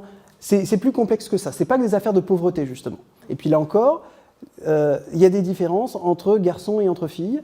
Là, c'est lié, voilà, il y a des questions de pauvreté, il y a des questions de représentation de l'alimentation, où là on est notamment dans des milieux plus populaires, ouvriers, où l'alimentation était pensée en termes nutritionnels depuis des générations, hein, en lien avec le travail, ou la sociabilité pour les hommes. Alors là on n'est pas en conception maternelle, par exemple elle tourne beaucoup autour de l'alcool, qui a un apport calorique extrêmement important sur la prise de poids des hommes. Il y a des choses qui se comprennent autour de ça. Et donc au-delà de c'est bien, c'est mal, notre travail à nous, c'est de chercher à comprendre quels sont les facteurs qui expliquent ces différenciations-là.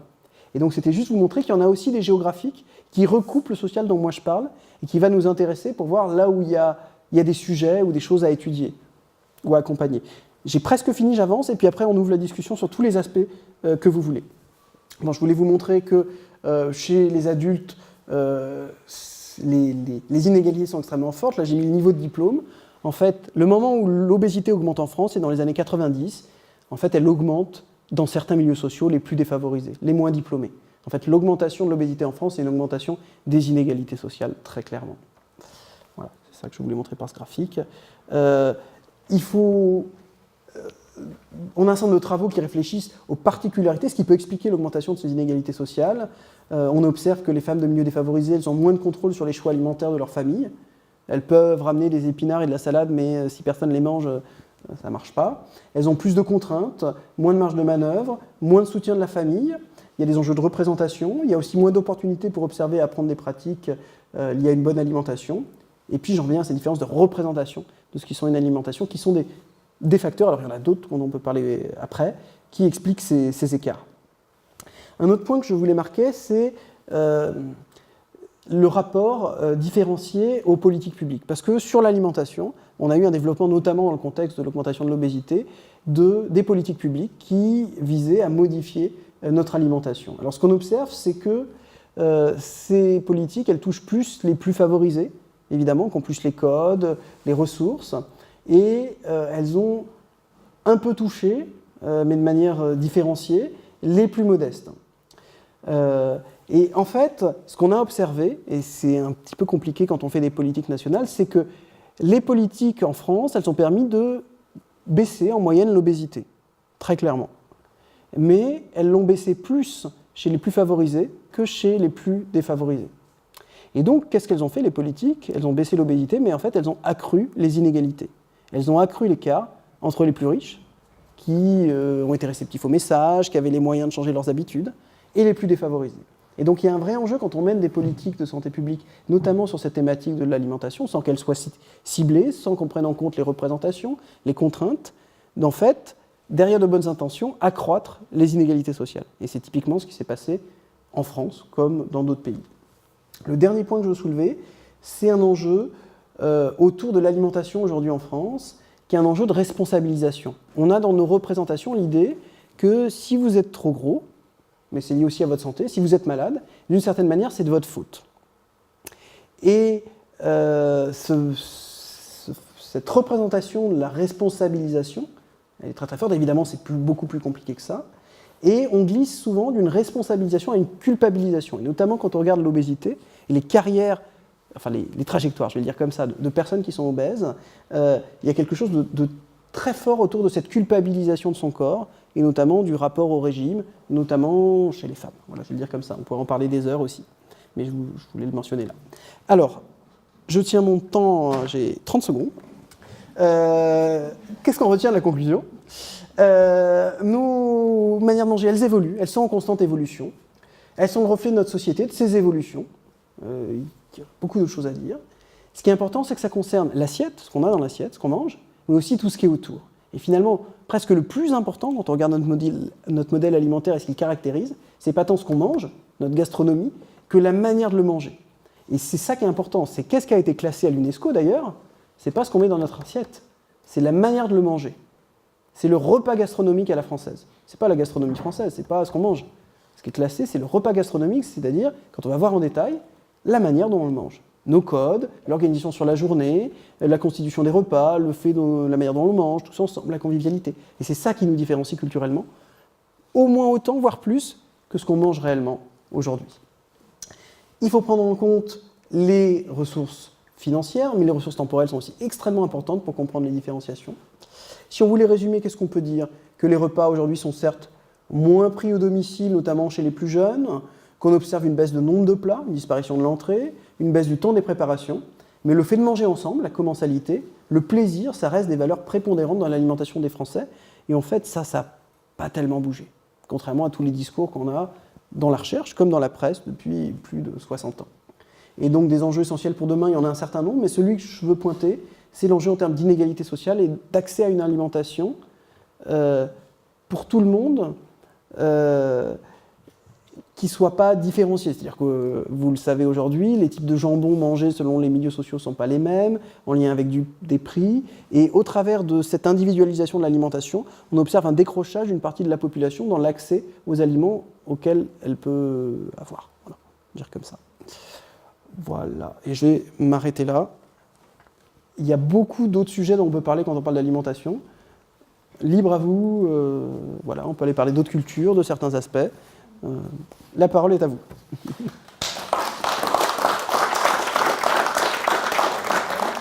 Alors, c'est oui et non. C'est évidemment compliqué et complexe. L'augmentation de l'obésité, elle est liée à de nombreux facteurs. Hein. Alors, la première chose, si on va parler obésité, c'est être conscient qu'on n'est pas tous égaux face à la prise de poids. Hein, pour des raisons génétiques, on va stocker plus ou moins facilement, on va dire comme ça. Évidemment, l'augmentation de l'obésité, ce n'est pas une mutation génétique, c'est l'environnement social qui a changé. Et vous avez raison, un des aspects de l'environnement social, c'est l'offre alimentaire. Ce n'est pas le seul. Mais effectivement, c'est l'offre. C'est ce qu'on vous propose, que vous allez pouvoir trouver à manger. Et là aussi, ça se voit très bien dans un certain nombre de différences. Par exemple, vous prenez McDonald's. McDonald's, en France, il a eu jusqu'à récemment une politique pour baisser plutôt les coûts, alors qu'aux États-Unis, par exemple, il a gardé les coûts, mais il a augmenté la taille des portions, qui a augmenté. Et donc, vous voyez, ce genre de choses joue évidemment sur le poids ou la prise de poids. Mais il serait malhonnête de les incriminer seulement eux. Évidemment, les industriels. Évidemment, ils ont une part, hein, et les produits, enfin, il y a un vrai enjeu des produits qui sont offerts et comment. Mais en fait, c'est plus complexe. C'est-à-dire que vous voyez, par exemple, dans le cas américain, quand on regarde l'accès aux fruits et légumes, il y a des endroits où il faut faire une vingtaine de kilomètres pour pouvoir accéder à ces fruits et légumes. Parce que l'endroit où vous faites vos courses, qui est un petit magasin sur votre territoire, il a moins, enfin, il n'y a rien, ou alors il y a une variété de pommes, les pommes toutes rouges, fluo, etc. Et donc, l'offre, c'est les produits. Et évidemment, il y a toute une stratégie dont on peut parler après des industriels, j'en ai parlé un peu avec Coca tout à l'heure, mais il y a aussi qu'est-ce qui est mis à disposition près de moi et à quel prix. Et là, par exemple, on a des études de chercheurs de l'INSERM sur Paris qui montrent que selon si on va faire ses courses de tel côté ou non de la Pitié-Salpêtrière, on n'a pas le même magasin au même prix, avec la même offre de fruits et légumes. Et évidemment, ça joue sur finalement ce que vous allez avoir dans l'assiette, dans la vôtre ou dans celle de vos enfants. Alors, après, évidemment, les industriels, leur intérêt, c'est de vendre un certain nombre de produits qui marchent, mais qui soient aussi achetés par les consommateurs. Donc, il y a un certain nombre de cas où ils créent leur propre offre, mais ils s'adaptent aussi à ce que sont les représentations, les besoins, les souhaits de notre société. Effectivement, je parlais par exemple de Facebook, ils créent c'est pas eux qui vont nous forcer à cliquer sur J'aime Oasis et Coca. Donc ça correspond aussi à une évolution de la société dans son ensemble. Mais je ne parlais pas que de l'obésité, je parlais de tout ce qui nous... Je parlais pas que de l'obésité, de tout ce qui nous donne, comme même dans des aliments relativement sains, les poissons, il y a plein de mauvaises choses dedans, enfin bon, voilà. Pour moi, c'est des assassins en puissance et ils n'aident pas la société. Alors, c'est compliqué. C'est-à-dire que, déjà, la première chose, c'est un peu ce que j'ai dit tout à l'heure. C'est-à-dire que la difficulté, c'est qu'on est face à une boîte noire. C'est-à-dire que la distance s'est accrue entre moi, mangeur, ce que je vais manger ce soir, et puis là où ça a été produit. Et donc, j'achète un produit de céréales, qui peut s'appeler, je sais pas, fitness, en pensant que c'est bon pour la santé. Et en réalité, effectivement, il contient beaucoup de sucre, ou alors on m'a mis qu'on a baissé, je sais pas, le sel, et en réalité, on a augmenté tel autre aspect. Évidemment. Mais il reste quand même qu'au-delà de ça, on est dans une société où les produits dangereux pour la santé sont quand même relativement faibles. Et en réalité, quand on étudie depuis une dizaine d'années ce qu'on a dans nos assiettes en termes de produits dangereux ou pas, ou sains ou pas à court terme, on a dans les produits qui nous sont proposés énormément de contrôles qui font que on a quand même dans l'offre des produits moins dangereux ou moins risqués en termes de ce qu'ils peuvent développer moins de malades. Il reste que j'ai une boîte noire avec un certain nombre de produits potentiellement chimiques dont je ne sais pas les effets à moyen terme, dont je ne sais même pas qu'ils sont dans ce produit qui semblait être des légumes ou une soupe. C'est vrai. Et c'est la situation dont je parlais tout à l'heure anxiogène de je ne sais pas ce que je mange et ce qui est dans mon assiette. Maintenant, il reste que quand on fait des études, faire parfois soi-même, j'en sais rien, sa soupe, elle n'est pas forcément meilleure pour la santé dans la mesure où, moi, ma grand-mère, elle met beaucoup de matière grasse dans la soupe. Et donc, je ne suis pas sûr, finalement, qu'elle soit forcément meilleure pour ma santé à moyen terme. Vous voyez, c'est extrêmement compliqué. Parce que, sur tous ces aspects-là, il y a des différents facteurs. Et donc, on peut chercher à les identifier, à voir ce qui ne va pas, et ce qu'on peut essayer de changer. Mais oui, vous avez raison, les industriels ne sont pas neutres dans l'affaire, clairement. Mais ce n'est pas non plus des monstres qui cherchent à nous empoisonner forcément. Leur intérêt, c'est de faire des sous. Enfin, pas que, hein, mais vous voyez, donc de s'adapter à ce que va être notre demande en nous tentant avec des choses. Vous voyez, c'est compliqué, le phénomène est complexe.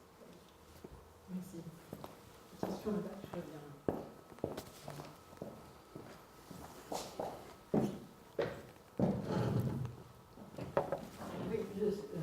J'ai eu l'occasion de participer au choix des étiquettes. Il y a eu plusieurs campagnes pour savoir quel type d'étiquette on pouvait mettre, qu'est-ce qui serait le plus valide, etc. Bon, il y a eu un choix qui a été fait sur un système ABCD, si je me souviens bien, mais ça pose quand même le problème de comment faire comprendre à la population, comment faire la pub, comment faire l'information pour que ça passe vraiment au niveau de la compréhension de tout un chacun. Il faut aussi dire que bon,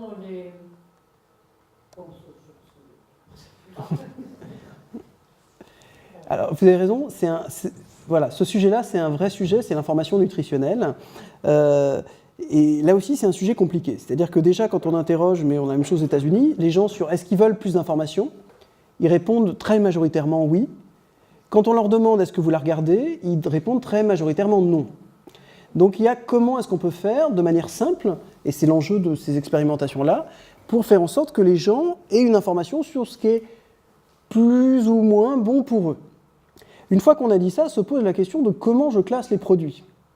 Est-ce que je prends tous les produits qui existent, et puis la salade, je lui mets A, et puis forcément, j'en sais rien, moi, le beurre, quel que soit le beurre, je lui mets D ou Z, ou est-ce que je construis dans des catégories le meilleur pour moi ou pas? Et donc je dirais tel beurre ou tel... oui, même si tel produit ou tel chocolat est meilleur pour moi plutôt que tel autre. Et donc c'est plutôt vers ça qu'on va. Mais ça pose une vraie question de... C'est pas neutre, vous voyez, la catégorie, les aliments que je mets ensemble, les choix que je fais pour les mettre dans tel groupe ou pas dans tel groupe, ils sont forcément discutables. Et donc là, pour le coup, on peut parler des industriels, il y a un vrai enjeu financier pour eux de savoir comment est-ce qu'on construit ces groupes. Si je produis du chocolat, j'ai pas du tout envie que ce soit tous les aliments et que tous les chocolats, par définition, aient la note F rouge. Donc, je vais discuter pour, ce qui est défendable, hein, pourquoi pas, aider le consommateur à choisir le chocolat le moins mauvais. Mais c'est extrêmement compliqué de savoir comment je classe et comment je fais en sorte que, ce soit juste, et puis en plus que ça influe vraiment sur la décision. Et donc il y a eu énormément de controverses scientifiques avec plusieurs tests faits, et effectivement il y a eu un premier choix qui a été fait, qui a été discuté, abandonné, et puis un autre. Et vous voyez, même sur le processus dont ça a été fait, ça a été énormément discuté, ça a donné beaucoup d'articles dans la presse, parce qu'on est obligé de le faire avec les industriels, parce que il faut qu'ils l'appliquent, il faut qu'ils l'utilisent, mais en même temps, c'est quelque chose qui n'est pas neutre, la manière dont on va classer ces différents aliments. Et en même temps, c'est vrai que moi, consommateur, j'ai envie qu'on me dise finalement que dans les céréales fitness, qui s'appellent fitness, et que j'ai l'impression de donner presque de faire un régime en les prenant le matin, que en fait non, c'est parmi les plus sucrés. Et que c'est pas parce qu'elles s'appellent fitness qu'elles sont justement pas sucrées. Donc vous voyez, il y a un vrai sujet d'information et de rôle pour les pouvoirs publics de finalement comment faire en sorte qu'ils nous apportent la bonne information. Mais là encore, je réponds tout le temps ça, mais c'est pas simple. C'est pas simple du tout. Que choisir les 60 millions, ça, encore. Ouais, mais je peux pas. Quand moi je vais faire mes courses à Carrefour à Monoprix, je peux pas. Voilà, aujourd'hui il y a des applications qui permettent de scanner, mais finalement qu'est-ce qu'elles mettent dedans? Comment? Là encore, on parle de boîte noire. Comment je classe les aliments et je dis qu'un aliment est bon et un autre est pas bon? C'est pas simple du tout. Excusez-moi. Vous avez parlé des réseaux qui se créent autour de pratiques individuelles, hein, comme le sang gluten ou autres. Est-ce que vous étudiez aussi des réseaux qui se créent autour de pratiques tout à fait différentes, de manière générale je les qualifierais de politiques, qui sont privilégier le circuit court, les amas, etc., privilégier les protéines végétales face aux protéines animales sans aller jusqu'au sang viande, tendance, justement éviter tout ce qui est, enfin, un maximum ce qui est l'industrie agroalimentaire, donc ce qui en gros serait des pratiques politiques et qui tiennent de vrais réseaux, des réseaux physiques. Je ne suis pas sûre que les réseaux des sans gluten soient si physiques que ça. Effectivement, sur Internet, il y a des liens, mais ça reste peut-être au niveau du virtuel plus qu'au niveau des liens physiques. Alors que là, il se crée des liens qui en plus dépassent l'alimentation. Bien sûr. En fait, il y a d'autres visions, des visions du monde, des visions de... Bon, non seulement pour nous à titre individuel, mais pour nous en tant que collectif. Et ça crée de vrais réseaux qui dépassent l'alimentation, qui créent aussi les modes de déplacement, des tas de choses dans l'écologie en général, pour le dire vite, et qui créent aussi des réseaux. Est-ce que ça, ces pratiques politiques de l'alimentation, vous les prenez en compte? Ah non, mais bien sûr. Non, vous avez complètement raison. Et c'est évidemment dans le même mouvement. Hein. Voilà, c'est à la fois différent, mais ça rejoint cette idée d'alimentation qui crée du lien. Et évidemment, on a des évolutions et on a un certain nombre d'études. Ce qui est intéressant, c'est qu'on est parti de mutations qui étaient quand même à l'origine très milieu favorisé, on va le dire comme ça, ou très favorisés, et qui en fait en réalité sont plus complexes. C'est-à-dire qu'on va les retrouver dans des milieux ruraux, on va les retrouver... Enfin, on peut caractériser les groupes qui sont plus caractérisés par ces thématiques-là, qui d'ailleurs, vous parlez politique, mais qui effectivement, sur la sphère politique, se retrouvent à certains endroits, et enfin voilà, tout ça est en lien. Mais pour moi, ça participe en fait du même mouvement d'une certaine manière. C'est-à-dire que l'alimentation devient un objet politique au sens large et un objet identitaire. Et le sans gluten l'est aussi d'une certaine manière. Alors, c'est pas le même mot politique. Là, on est dans les motivations, mais il reste qu'il y a quelque chose où je construis mon identité et je donne à voir de ce qu'est la société que je veux pour moi, avec une société, j'en sais rien, qui ne fait pas souffrir les animaux et donc je ne mange pas de viande. Par contre, ce qui, moi, m'intéresse dans votre question notamment, c'est l'apparition de comportements qui ne sont pas dans le blanc-noir ou dans le oui-non, je mange et je ne mange pas, mais je réduis. Et là, c'est aussi une des vraies mutations, et sans doute quelque chose qui va toucher plus de monde, où là, on a des comportements qui semblent plus durables sur des volontés de réduire certains types d'aliments. Ou pas être forcément dans le bio, mais dans le moins touché par les pesticides, etc. Et là, il y a des choses qui bougent. Par contre, ce que vous pointez, enfin pour moi, c'est-à-dire que vous pointez là, on est presque dans un sujet plus large, mais qui nous intéresse aussi évidemment, de positionnement politique en lien avec les préoccupations environnementales. Mais pour moi, c'est un des aspects possibles en termes de positionnement. C'est un des moteurs de choix alimentaire, qui est loin d'être négligeable et qui effectivement crée des réseaux et crée du lien social. Mais ce n'est pas le seul. Et voilà, mon travail, j'ai une idée, mais mon travail, c'est pas de dire c'est plus noble que le sans gluten ou des choses comme ça. Mais ça correspond, enfin, comme vous l'avez dit, ça crée du lien social aussi. Et l'alimentation, enfin, ces choix alimentaires, ils ont du sens. Je dis quelque chose de qui je suis, de la société que je veux, par ce que je vais acheter. Et donc, ce que je vais acheter, c'est pas juste neutre de ça me fait plaisir, j'ai faim, j'achète ça. Ça a du sens que je vais manger, ça a du sens que je donne à mes enfants, et ça a du sens que je mets dans mon assiette ou dans celle des amis que j'invite. Et c'est ça qui est très très fort. Ça dit quelque chose de mes valeurs. Et ça n'a pas toujours été le cas. Oui, ça va être trop long. Je voulais vous poser une question. Vous avez dit on pourrait parler éventuellement des pays où le repas n'est pas un grand symbole qui représente en France. Donc, je veux juste savoir comment ça se passe dans certains pays, si on mange dans un coin tout seul. Et puis deuxième question sur le commerce équitable. Beaucoup d'amis qui achètent équitable, Max Havelaar, etc. Et je voulais savoir si vraiment quand on achète équitable, ça va vraiment au producteur du pays, etc. Ou si c'est pas un business un peu pour se donner une confiance. Alors, bon, je vais commencer par la deuxième question, parce que pour un sociologue, c'est compliqué de répondre à ça. Le commerce équitable, ça rejoint un peu la question précédente. C'est-à-dire qu'aujourd'hui, on va rechercher dans un certain nombre d'aliments ces caractéristiques. Et ces caractéristiques, elles peuvent être de différentes formes. Ça peut être, ce qui est important pour moi, c'est que ce soit produit pas loin, c'est que ce soit bon pour la santé, c'est que ce soit cool, fun, et que ça apparaisse jeune, ou que ça apparaisse au milieu social élevé, ou que ce soit juste et que mon alimentation, elle puisse faire que le prix que je paye, il aille vraiment au producteur et qu'il n'engraisse pas. Vous voyez, ça apparaît comme une des caractéristiques du produit qui peut potentiellement être valorisée et déterminer mon choix. Et effectivement, ce que nous, on va observer, c'est que certaines caractéristiques plutôt que d'autres, elles vont concerner certains types de publics dans la société plutôt que d'autres. Et les industriels ou les marketeurs, ils savent très bien essayer de cibler ça. Et d'ailleurs, ça peut changer au cours du temps. Donc, savoir si ça va vraiment au producteur, en fait, ça dépend des cas. Et là, c'est plus le citoyen qui peut répondre que le sociologue, parce que c'est pas mon cœur de métier, j'ai pas fait d'études sur le sujet. Mais voilà, ça dépend un petit peu Il y a une multitude de labels, mais comme pour la santé qui se développe, qui sont plus ou moins sérieux et plus ou moins... Mais c'est aussi une difficulté. On parlait des multiplicités des messages. Quand il y a une multiplicité de labels, je ne sais plus trop ce que je dois croire et ce qui est bon et pas bon. Mais ça fait vendre. Et d'ailleurs, je ne vais pas reprendre que l'exemple du sans gluten, hein, ce n'est pas du tout une obsession. Mais on voit se développer des labels sans gluten sur, par exemple, moi j'en ai vu dernièrement, sur des avocats. Et donc vous voyez, il y a le label sans gluten. Et effectivement, super. Bah, effectivement, bah oui, il n'y a pas de gluten dans des avocats, il n'y en a jamais eu, il n'y en aura jamais. Mais on vous dit, comme un argument de vente, c'est sans gluten. Et vous voyez, on le voit développer, hein, vous pouvez le voir, on le voit dans des restos, on le voit, j'ai encore vu dernièrement, si vous prêtez un peu attention, on va l'utiliser comme un argument de vente sur évidemment des produits où il n'y a jamais de gluten et il n'y en aura jamais. Mais avec l'idée de, regardez, c'est sain. Ça accentue l'aspect sain dans nos représentations. Et donc c'est un des leviers qui peut me dire, tiens, allez, je le prends. Alors, les pays, c'est compliqué, j'ai presque envie de vous faire tourner une map monde et de me dire quel pays vous voulez.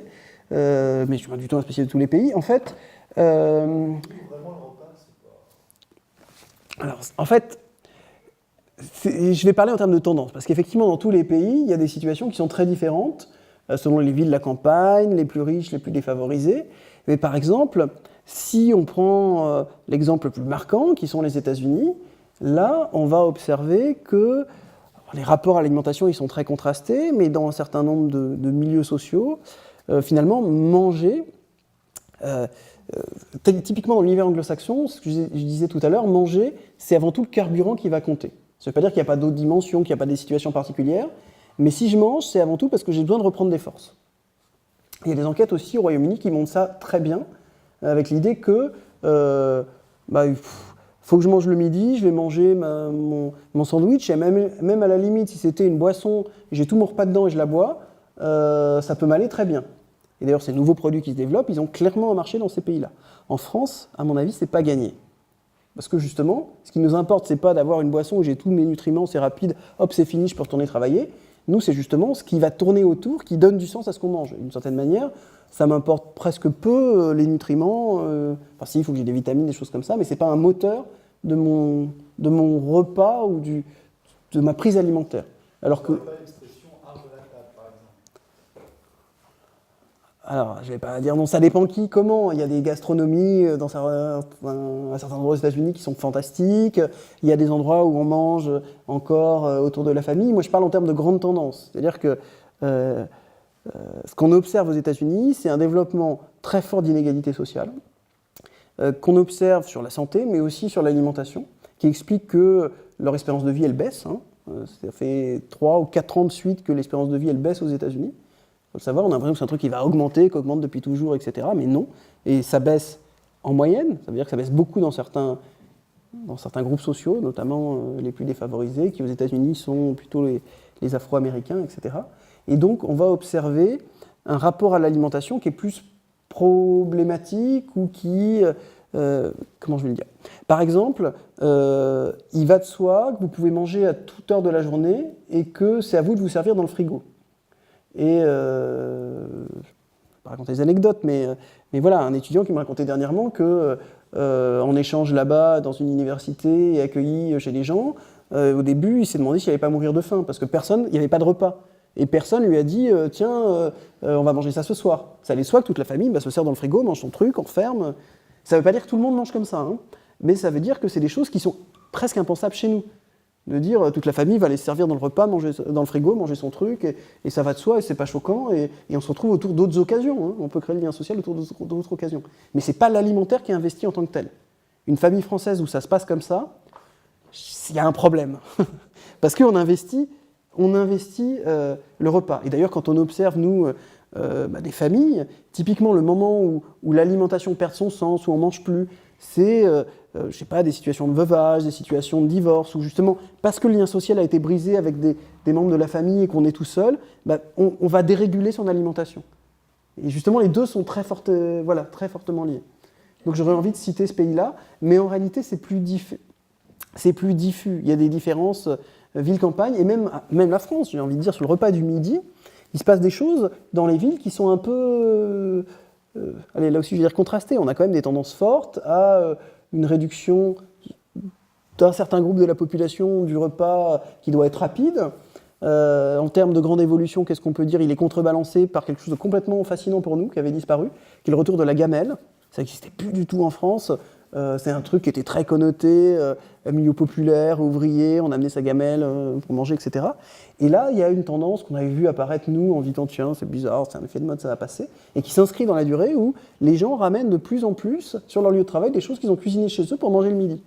Et dans toutes les professions, dans tous les milieux, et ça, c'est une vraie modification de nos pratiques et de nos manières de manger le midi. Dans Ah bah ça, non, à l'origine c'était les gamelles des ouvriers, mais aujourd'hui ça peut être un Tupperware ou ce que vous voulez. Mais la distinction dans la gamelle, moi j'ai des amis avec le bento japonais. Ça peut, bien sûr. Non mais ça peut. Ça peut. Mais ça c'est une vraie tendance en termes de. Il y a un truc qui se passe là, en termes qui est pour nous fascinant parce que ça avait disparu et c'est quelque chose qui n'est pas du tout minoritaire aujourd'hui.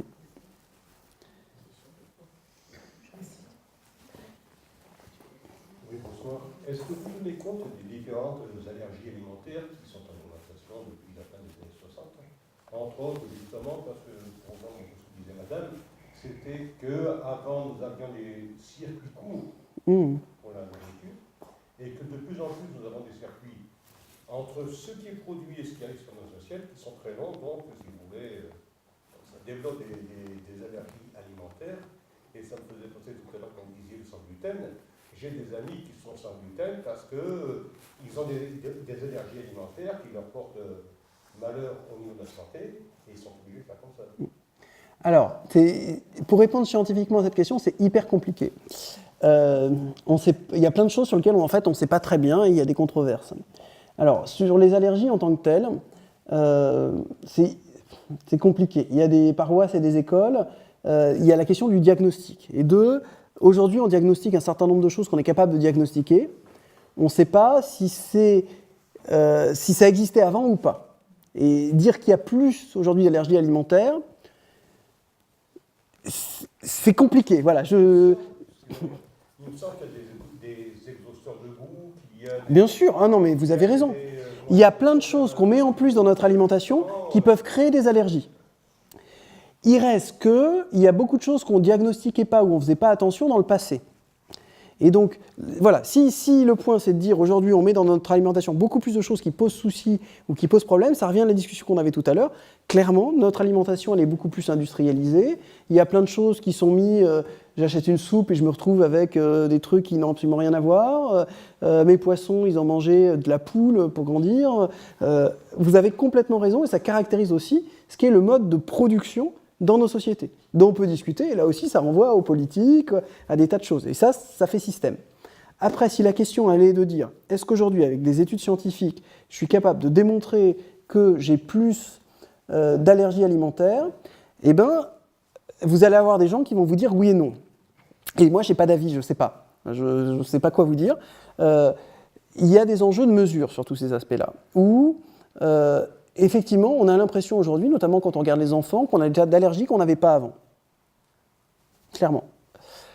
Est-ce que c'est parce qu'avant on n'y prêtait pas attention, notamment dans un certain nombre de milieux? Est-ce que c'est hyper compliqué? C'est hyper compliqué. Sans doute que vous avez raison dans le fait qu'aujourd'hui, il y a un certain nombre d'aliments qui peuvent déclencher plus facilement des allergies. Et en fait, sur ces allergies, là où on est ancré scientifiquement, c'est qu'il y a beaucoup de choses qui ont été liées aux consignes qui ont été données, notamment sur la diversification alimentaire et ce qu'on a donné dans l'alimentation infantile. Et où là, on a des connaissances, un certain nombre de recherches qui montrent bien que pendant longtemps, on a donné des consignes qui étaient un peu problématiques sur la diversification alimentaire et qui avaient d'autres bonnes raisons, mais qui créaient plus facilement des allergies en introduisant trop tôt certains aliments à un moment où on peut créer une allergie chez le nourrisson ou chez le jeune. Voilà où s'arrêtent mes compétences sur le sujet. Je ne sais pas vous dire si c'est oui ou non, j'ai un avis personnel, mais en tant que chercheur, j'ai peu d'études sur lesquelles je peux dire c'est clair, c'est comme ça. C'est pas simple. Il y a quand même de plus en plus d'enfants dans les écoles, dans les cantines, qui ont des programmes alimentaires individualisés. Complètement. Et ça, vous avez raison. Complètement. Complètement. Mais le point que je soulève, là, vous avez raison, et puis ça rejoint l'individualisation de l'alimentation, tout ce que je disais avant, mais ce que juste je vous dis, c'est est-ce que ces gens, ils n'existaient pas avant, mais juste on ne leur fournissait pas ce régime-là, où on n'avait pas identifié qu'ils avaient un problème. Aujourd'hui, on a amélioré le diagnostic, et on a amélioré l'attention portée à ça. Ou quand il y a un problème, on se dit, tiens, c'est peut-être une allergie qu'on n'allait pas voir avant. Et je vous dis, vous avez peut-être complètement raison, il y a peut-être plus d'allergies alimentaires. Mon problème, c'est que j'ai pas les données ou pas le recul, ou je ne connais pas l'article qui fait apparaître clairement que non, c'est sûr, on en a en plus. Mais peut-être que c'est complètement vrai. Je dis juste, je suis dans la non-connaissance de... Ils existent, voilà. Je ne peux pas dire à quelqu'un qui me dirait ils existaient peut-être avant, mais on ne les diagnostiquait pas ou on ne se posait pas la question, je n'ai pas de moyen de lui dire non, c'est pas vrai. Enfin, ou en tout cas, moi, je ne le connais pas. Mais voilà, j'ai juste la présomption que vous pointiez tout à l'heure de dire effectivement, dans notre alimentation, il y a peut-être plus de choses problématiques aujourd'hui. Mais, en revanche, c'est ce que je disais avant, il y a moins d'aliments qui nous mettent en danger, la sécurité alimentaire, elle s'est clairement améliorée. Par contre, la boîte noire, elle s'est accrue. On me fait manger des trucs, j'ai même pas idée que je les mangeais, quoi. Et en plus, ça peut me mettre en danger. Mais en même temps, quand on mangeait une carotte il y a 20 ans, ce n'est plus la même carotte qu'on mange aujourd'hui. C'est pas du tout la même. Voilà. C'est vrai, mais là-dessus, il faut se méfier. Il y a des études qui sont... c'est vrai, hein, c'est vrai sur le fond. Maintenant, là-dessus, il y a aussi beaucoup de rumeurs et de choses qui ne sont pas avérées scientifiquement. Typiquement, vous avez une grosse rumeur qui circule là sur les pommes, qui est en fait qui est complètement un préjugé pas fondé scientifiquement. C'est-à-dire où on dit qu'une pomme aujourd'hui, elle fournit je ne sais pas combien de nutriments. On sait retracer d'où est apparu ce mythe sur Internet, etc. Et qui est complètement faux. Une pomme, alors elles sont différentes, les pommes, elles sont traitées avec des choses qui sont différentes, etc.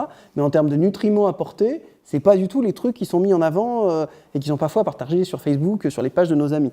Donc là-dessus, il y a aussi plein de croyances qui s'auto-entretiennent et qui ont un effet sur nos pratiques, hein, qu'elles soient justes ou pas justes. Moi, tant que je suis assis là et pas là-bas, voilà, je vous dis ce qu'on peut dire au moyen des travaux dont on dispose. Après, moi j'ai un avis aussi personnel comme vous, il y a des choses que je donnerai à mes enfants et pas d'autres, et voilà. Mais quand j'essaie de m'appuyer sur voilà ce que disent les études aujourd'hui pour nous aider dans les choix, bah, je suis un peu embêté. Tout à l'heure on évoquait les vaccins, si on se met à parler vaccins, là moi j'ai des études et j'ai des avis très clairs. Et je suis beaucoup plus à l'aise, même si ce n'est pas ma spécialité, pour faire des choix et pour savoir ce que je vais faire à mes enfants.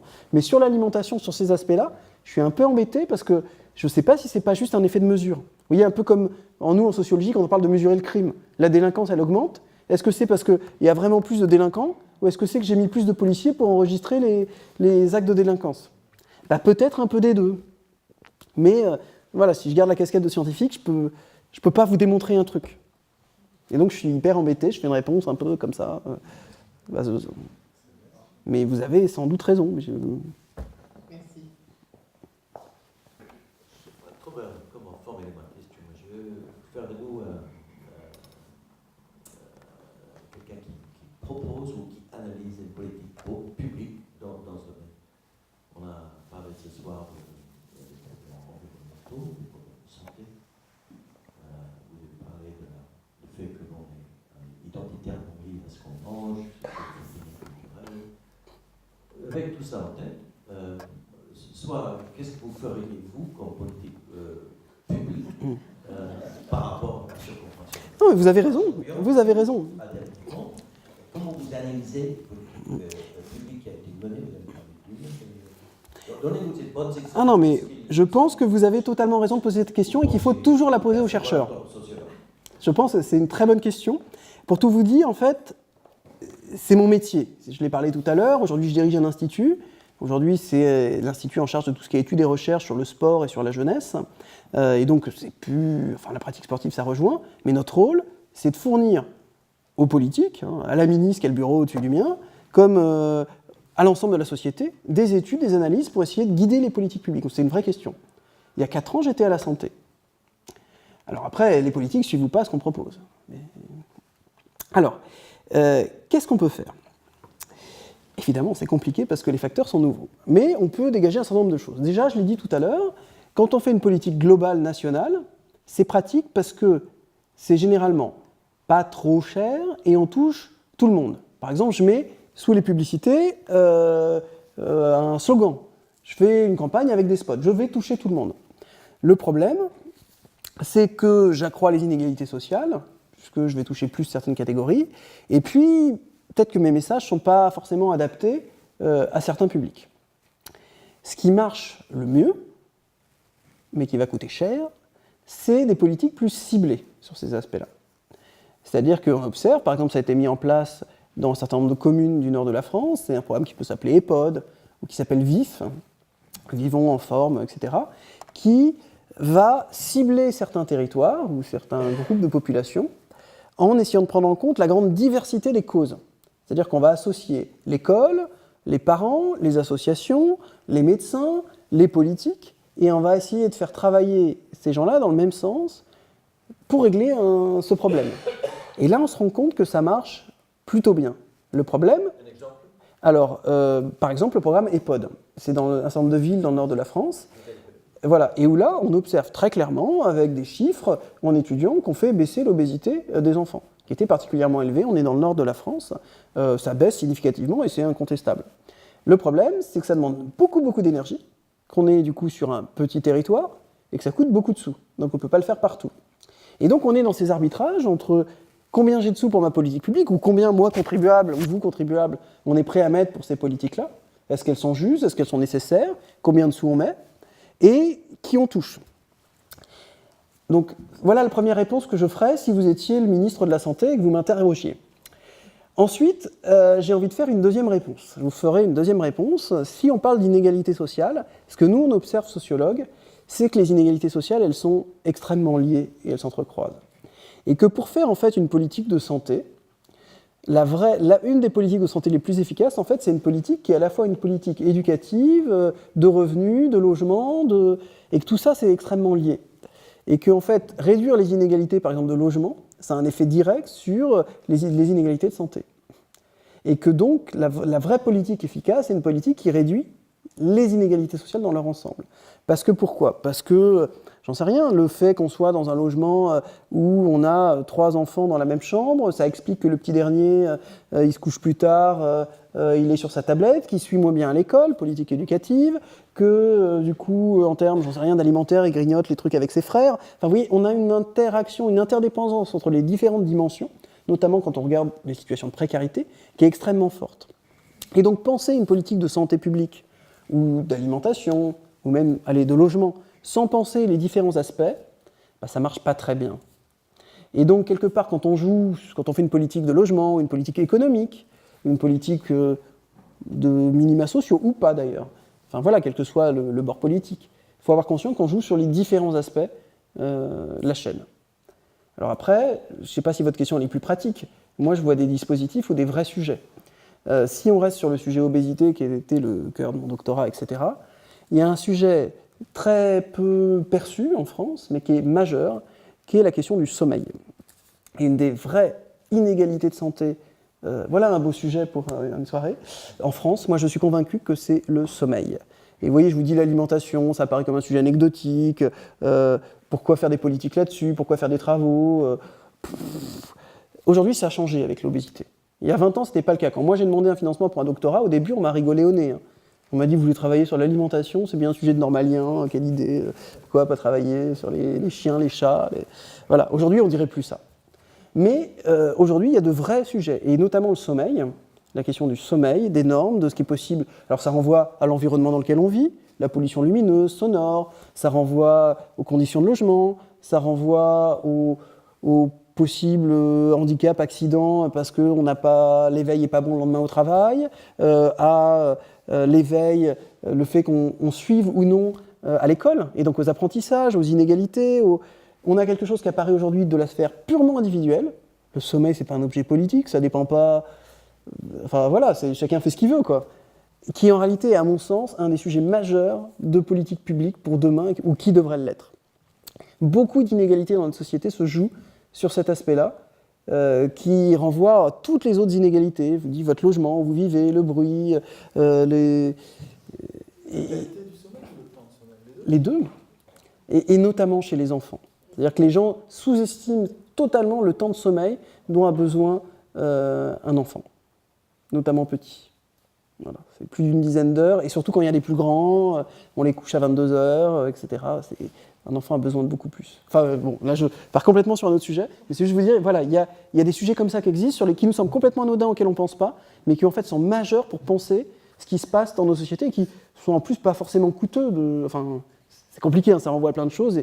Et là encore, il y a un vrai enjeu entre responsabilisation et pas responsabilisation. C'est-à-dire que tout n'est pas du ressort, c'est pas les parents. Il y a une partie, oui, c'est les parents qui devraient taper du poing sur la table, mais pas que. C'est compliqué quand on est obligé d'avoir ces 3 enfants dans la même chambre avec des grands qui sont sur leur tablette, donc le petit il est aussi sur la tablette. Enfin voilà, il y a des choses compliquées à gérer parce que ça met de multiples facteurs. Mais voilà un vrai sujet sur lequel il y a des choses à faire. Mais pour l'instant, c'est difficile de convaincre les politiques.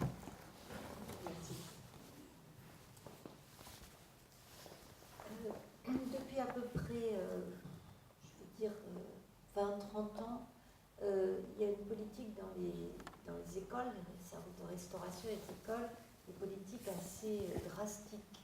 Je me souviens que ça a commencé avec l'interdiction des distributeurs des barres de sucre, etc. Puis, je me souviens rapidement comme ça, il y a plus des frites qu'une fois par mois, il n'y a plus de sel, il n'y a plus de sucre, il n'y a plus de... etc. Est-ce qu'on sait si ces politiques qui se sont mises en place peu à peu ont des effets, est-ce que ça se mesure? Alors, oui et non, et c'est compliqué.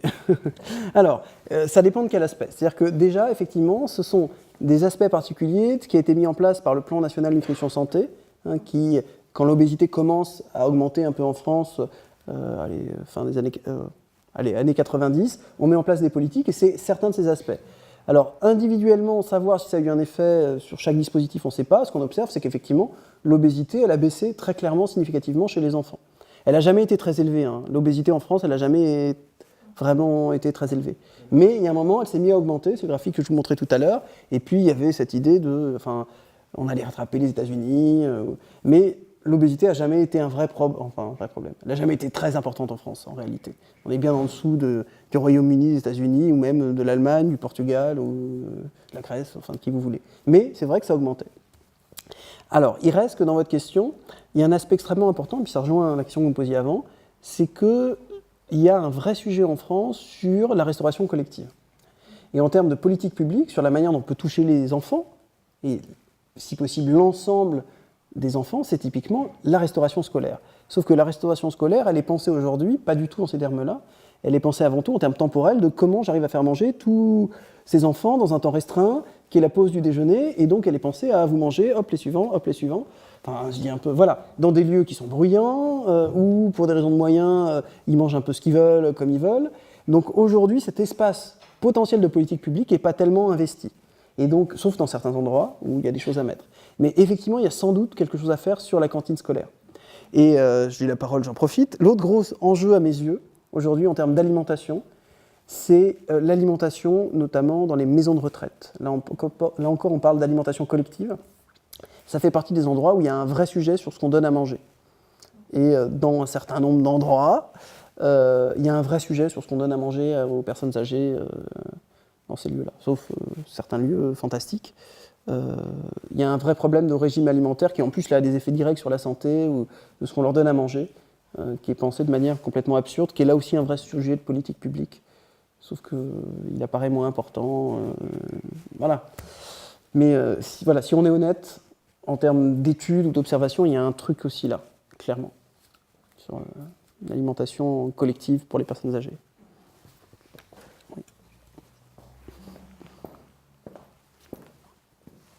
Moi, je n'ai pas de questions particulières, mais je voulais vous faire part d'une constatation. Je vais régulièrement au Sénégal, et dans les années 2000, quand je suis allée pour la première fois, il n'y avait pas encore d'électricité. Donc, qui dit pas d'électricité, dit pas de frigo. Et depuis quelque temps, l'électricité est arrivée, les frigos aussi, et la malbouffe, parce qu'ils boivent du soda et de la bière. Voilà, c'était ma constatation. Alors, oui, et pas seulement. Alors, je connais pas mal le Sénégal aussi. Il y a un certain nombre de particularités qui sont aussi liées à l'alimentation traditionnelle sénégalaise, qui est liée notamment, qui tourne autour beaucoup de plats en sauce, de riz, et qu'on mange dans un plat commun. Et donc, il y a une maîtrise des quantités qui est aussi compliqué dans un certain nombre de cas. Enfin, il y a d'autres facteurs, vous avez raison, l'alimentation évolue, on l'observe. Et d'ailleurs, la prise de conscience autour de l'obésité, par l'Organisation mondiale de la santé, c'est pas du tout ce qui se passait dans les pays européens ou américains. C'est se rendre compte que l'obésité augmentait dans des pays à l'origine plus défavorisés où on réfléchit sur la malnutrition. Vous donner un exemple, la dernière fois que je suis allé au Soudan, ce qui m'a frappé, c'est l'évolution de l'obésité chez les enfants, et notamment chez les petits garçons. Et donc c'est très révélateur, c'est-à-dire que je me suis rendu compte que j'avais face à moi des familles où j'avais la petite fille qui était en malnutrition et où j'avais le petit garçon qui était en état d'obésité. Parce qu'ils n'avaient pas accès évidemment à la même alimentation pour des raisons sociales, de représentation, de place de la femme et de l'homme. Et donc vous voyez, c'est assez révélateur de tas de choses et assez compliqué parce que vous allez vous retrouver à une famille où clairement on est dans une situation de malnutrition avec tous les leviers pour la malnutrition et à côté vous avez le petit garçon qui a accès au soda, au machin, qui passe direct à l'obésité. Et donc on a des pays, on observe ça aussi au Brésil, où il y a une controverse politique qui a occupé, il y a 7-8 ans, je dirais, les journaux, qui était une vraie controverse entre leur Institut national de stats et puis le président Lula à l'époque, pour savoir quel était le premier sujet, problème de santé. Et donc d'un côté, on disait la malnutrition, et puis l'Institut de stats disait, bah non, quand vous regardez, c'est les obèses, on a plus d'obèses que de gens mal nourris. Et donc il y a un vrai sujet là aussi de la manière dont on passe directement. Et vous avez raison, ça vient en grande partie d'une désadéquation entre les manières de manger traditionnelles et puis les nouveaux produits auxquels on accède enfin, qui sont les produits rêvés, qui sont des produits évidemment gras, pas sains pour la santé, qu'on va manger dans des quantités qui ne vont pas. Et donc on observe dans un certain nombre de pays une transition comme ça accélérée, où on a une augmentation de l'obésité absolument massive et extrêmement rapide qu'on n'a même pas connue dans nos pays à nous. Et typiquement dans un certain nombre de pays d'Afrique, c'est le cas. Clairement. Mais là encore, avec des différences ville-campagne, et je vous dis même au sein de familles, moi ça m'a vraiment frappé, ces différences entre garçons et filles qui étaient systématiques. J'ajoute juste une phrase, je ne l'ai pas dit, c'est la question des représentations, qui explique là aussi au Sénégal, mais au Soudan aussi, des régimes alimentaires. C'est-à-dire, qu'est-ce qu'un beau corps et qu'est-ce qu'un corps rêvé et qu'on va souhaiter. Et on est encore dans un univers culturel où le beau corps, notamment pour les femmes, c'est un corps qui est bien en chair. Et donc ça renvoie à cet imaginaire-là. N'oublions pas le mariage traditionnel sur l'île de Djerba ou qu'on peut trouver dans un certain nombre de pays autour.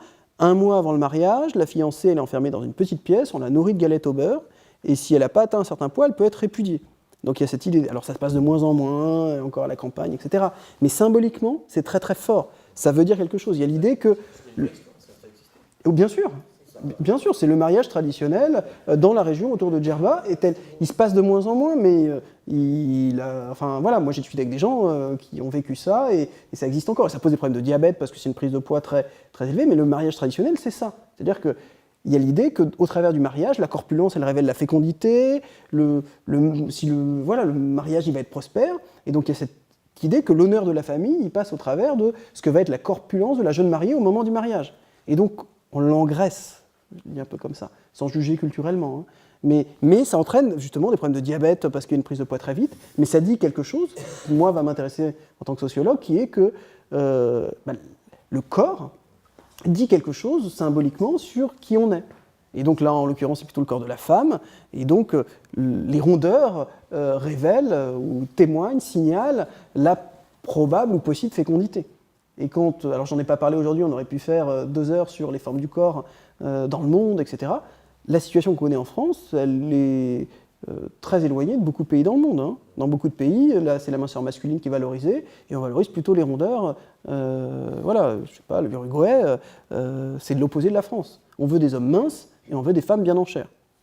Voilà, vous prenez l'Irlande, par exemple, c'est plutôt un idéal bien en chair des deux côtés. Enfin, voilà, il y a des tendances qui sont comme ça et qui disent des choses sur le corps. Et là, je tire un autre fil, donc je ne suis plus sur l'alimentation, mais je suis sur les représentations. Nous, tous, dans nos sociétés, on apprend à juger sur le corps. Et donc, les formes du corps valorisées ou pas dans certains groupes sociaux, ça dit des choses, avec des stéréotypes, des préjugés, qu'on associe. Le grand, il a des petites à commander.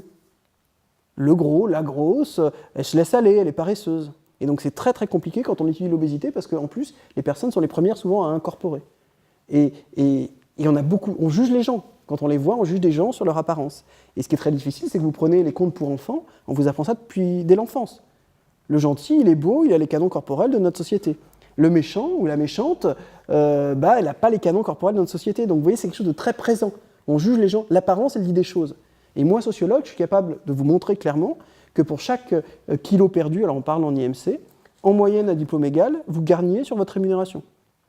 Je suis capable de vous montrer, vraiment, sur les données de l'INSEE dont on dispose les plus complètes, que sur chaque kilo perdu pour une femme, votre probabilité de vous retrouver au chômage, elle diminue. Donc c'est complètement pertinent. Alors malheureusement, pour les hommes, ça marche très bien avec les centimètres en termes de taille. Mais vous voyez, c'est des tendances. Ça ne veut pas dire que si vous faites 1m65, c'est mort pour vous, hein. Mais à diplôme égal, c'est un diplôme supplémentaire, c'est un atout en plus.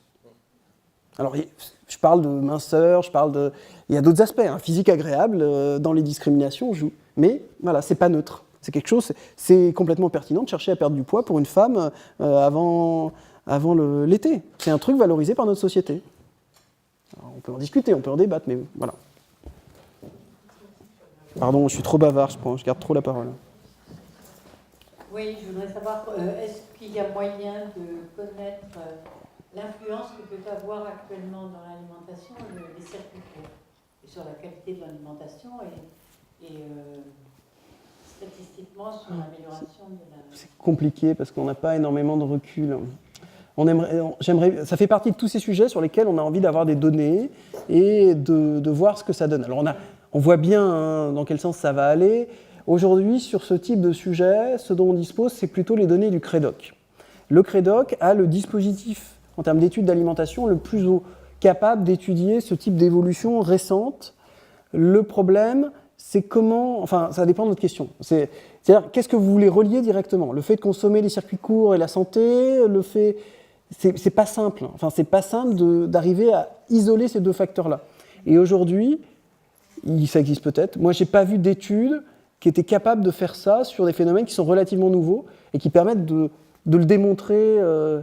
Voilà, on voit bien en termes qualitatifs ce que ça change, on voit, on l'évoquait tout à l'heure, la manière dont ça crée, enfin ce que ça représente en termes d'identité ou de choix éthiques qu'on a envie de défendre ou pas, etc. Voilà, moi je vois pas d'étude aujourd'hui qui est capable de démontrer tel ou tel bénéfice plus que ce qu'on ressent et ce qu'on voit, en termes environnementaux, en termes de... Enfin voilà, si ça vient de moins loin, on pollue moins, et sachant qu'il faut se méfier de ces choses-là. Moi, j'avais mis un étudiant à faire une thèse dans un carrefour où il devenait poissonnier dans le carrefour pour étudier comment anthropologiquement on le formait à vendre des poissons auxquels il ne connaissait rien du tout, et d'ailleurs tout le monde se moquait, mais il fallait qu'il réponde des choses. C'était très très intéressant, mais notamment, c'était près d'Arcachon, il vendait des choses produites à Arcachon, mais qui étaient passées par la centrale à Paris. Et en fait, c'était très intéressant parce que ce que les gens pensaient acheter en local, dans la grande surface ici, on n'est pas dans les circuits courts, dans les choses... en fait, c'était un des trucs qui avait fait le plus de circuits, parce que ça avait été commandé en global, c'était allé à Paris, et puis c'était revenu. Contrairement à d'autres choses que lui, il avait, et où il savait que c'était sur place. Donc, là aussi, c'est compliqué. Par contre, c'était un moteur d'achat pour les gens, évidemment. Donc, mais voilà, pour répondre précisément à votre question, moi, je ne connais pas d'études précises qui me montrent ça. Parce que c'est compliqué, et parce que c'est des phénomènes sur lesquels aujourd'hui on n'a pas de recul. Mais c'est des sujets hyper intéressants à étudier parce qu'il s'y passe des choses, clairement. Clairement. Mais moi je connais rien ou je ne sais pas. Merci. Je voudrais revenir sur ce qui a été évoqué précédemment. En fait, on pourrait résumer en disant que nos valeurs sont peut-être des contre-valeurs ailleurs et vice-versa. On peut dire ça. Dans ce sens qui mentionne les Pyrénées, mais je ne sais plus le récit. On parlait de l'Afrique, que je connais un peu. Les femmes viennent en chair, elles sont signes de fécondité, mais c'est aussi, et même pour un homme, signe de prospérité. C'est-à-dire qu'on peut se nourrir, on a les moyens de se nourrir. On ne regarde pas avec quoi on se nourrit. Moi, je conclurai aussi, après votre conférence, que manger est anxiogène. Soit parce qu'on ne sait pas si on pourra manger le soir, soit parce qu'on a pléthore dans le choix de nourriture. Il me semble que ces enquêtes sociologiques n'auraient pas été tenues il y a même un demi-siècle. Ça ne peut se faire pas sur ça, oui. qu'aujourd'hui, en Occident et à l'heure actuelle. Voilà. Comme quoi tout est relatif. Et je pense que cette anxiété est peut-être un luxe. Alors, encore une fois, je vais répondre oui et non. Moi aussi, je fais peur plus. Mais ce qu'un anthropologue vous répondrait, c'est que cette anxiété, elle existe quand même depuis toujours dans notre rapport à l'alimentation. C'est un peu ce que je disais au début. C'est-à-dire que depuis toujours, on ne sait pas trop comment se nourrir et il y a plein d'aliments qui peuvent, parce que pas bien conservés, nous rendre malades et même nous faire mourir. Et il n'y a pas à remonter à trop longtemps. Donc, elle est anxiogène aujourd'hui, mais quelque part, l'acte de se nourrir, il n'a jamais été neutre. Et ingérer, c'est aussi potentiellement s'empoisonner. Donc, ça n'a jamais été un acte simple. Il est juste différent. Les empoisonneurs ne sont pas les mêmes, ou l'empoisonnement n'est pas le même. Voilà, c'est un peu ce qu'on peut dire. Alors, le point que vous signalez sur les représentations de ce que veut dire l'apparence, et puis ça témoigne le milieu social dans lequel on est d'avoir du ventre. Effectivement, c'est le cas en Afrique, mais c'est le cas dans d'autres pays, mais c'était le cas en France il y a 150 ans.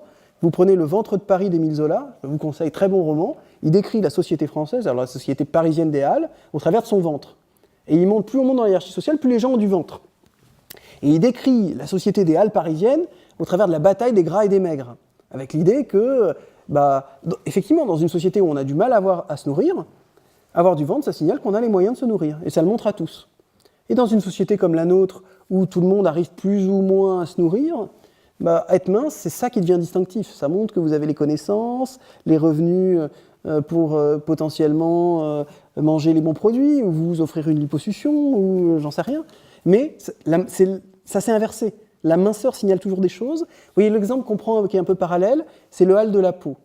C'est-à-dire ce qui a été valorisé pendant des siècles, prenez la Renaissance, c'est la blancheur de la peau, notamment pour la beauté féminine. Pourquoi idéal de l'esthétique ? Parce que ça oppose notamment aux paysans qui travaillent dans les champs et qui sont tout halés, tout bronzés, et ça montre que plus vous êtes blanc, moins vous avez à travailler dans les champs, et ça montre votre oisiveté. Il n'y a pas que ça, mais c'est un des facteurs majeurs. Dans nos sociétés, ce qu'on valorise, au contraire, c'est le bronzage qui montre que vous avez les moyens de partir au ski ou au soleil. Donc il y a des facteurs esthétiques, mais l'esthétique, ou ce qu'on valorise, est aussi lié au symbolisme qui est derrière. Et mon bronzage, il est beau, parce qu'il montre que j'ai les moyens aussi. Donc évidemment, il y a cet aspect-là, mais... Vous faites plaisir aux sociologues si vous dites ça. Je vais vous dire, oui, moi j'ai tendance à tirer cette ficelle-là, mais si je suis honnête, non, il y a d'autres facteurs, il y a plein d'autres choses dont on peut discuter. Mais moi, ce que je veux défendre, c'est que c'est pas neutre. Ce qu'on mange, les formes du corps, on lit des choses au travers, et ça témoigne aussi de rapports de force. Des riches sur les pauvres, des hommes sur les femmes, etc. Et on en observe dans toutes les sociétés. Il faut juste être conscient qu'ils existent, les décrire, et parfois lutter contre. Mais effectivement, il y a beaucoup... Voilà, ça ne peut faire que plaisir aux sociologues de dire ça, mais il n'y a pas que de la distinction. Mais il y a des phénomènes de distinction qui sont parfois pas perçus et qui existent et qui sont importants, et qui renvoient après sur des discriminations. Je propose de conclure sur ces propos. Je voulais vous remercier d'avoir partagé. Je vous en prie. Merci pour votre accueil.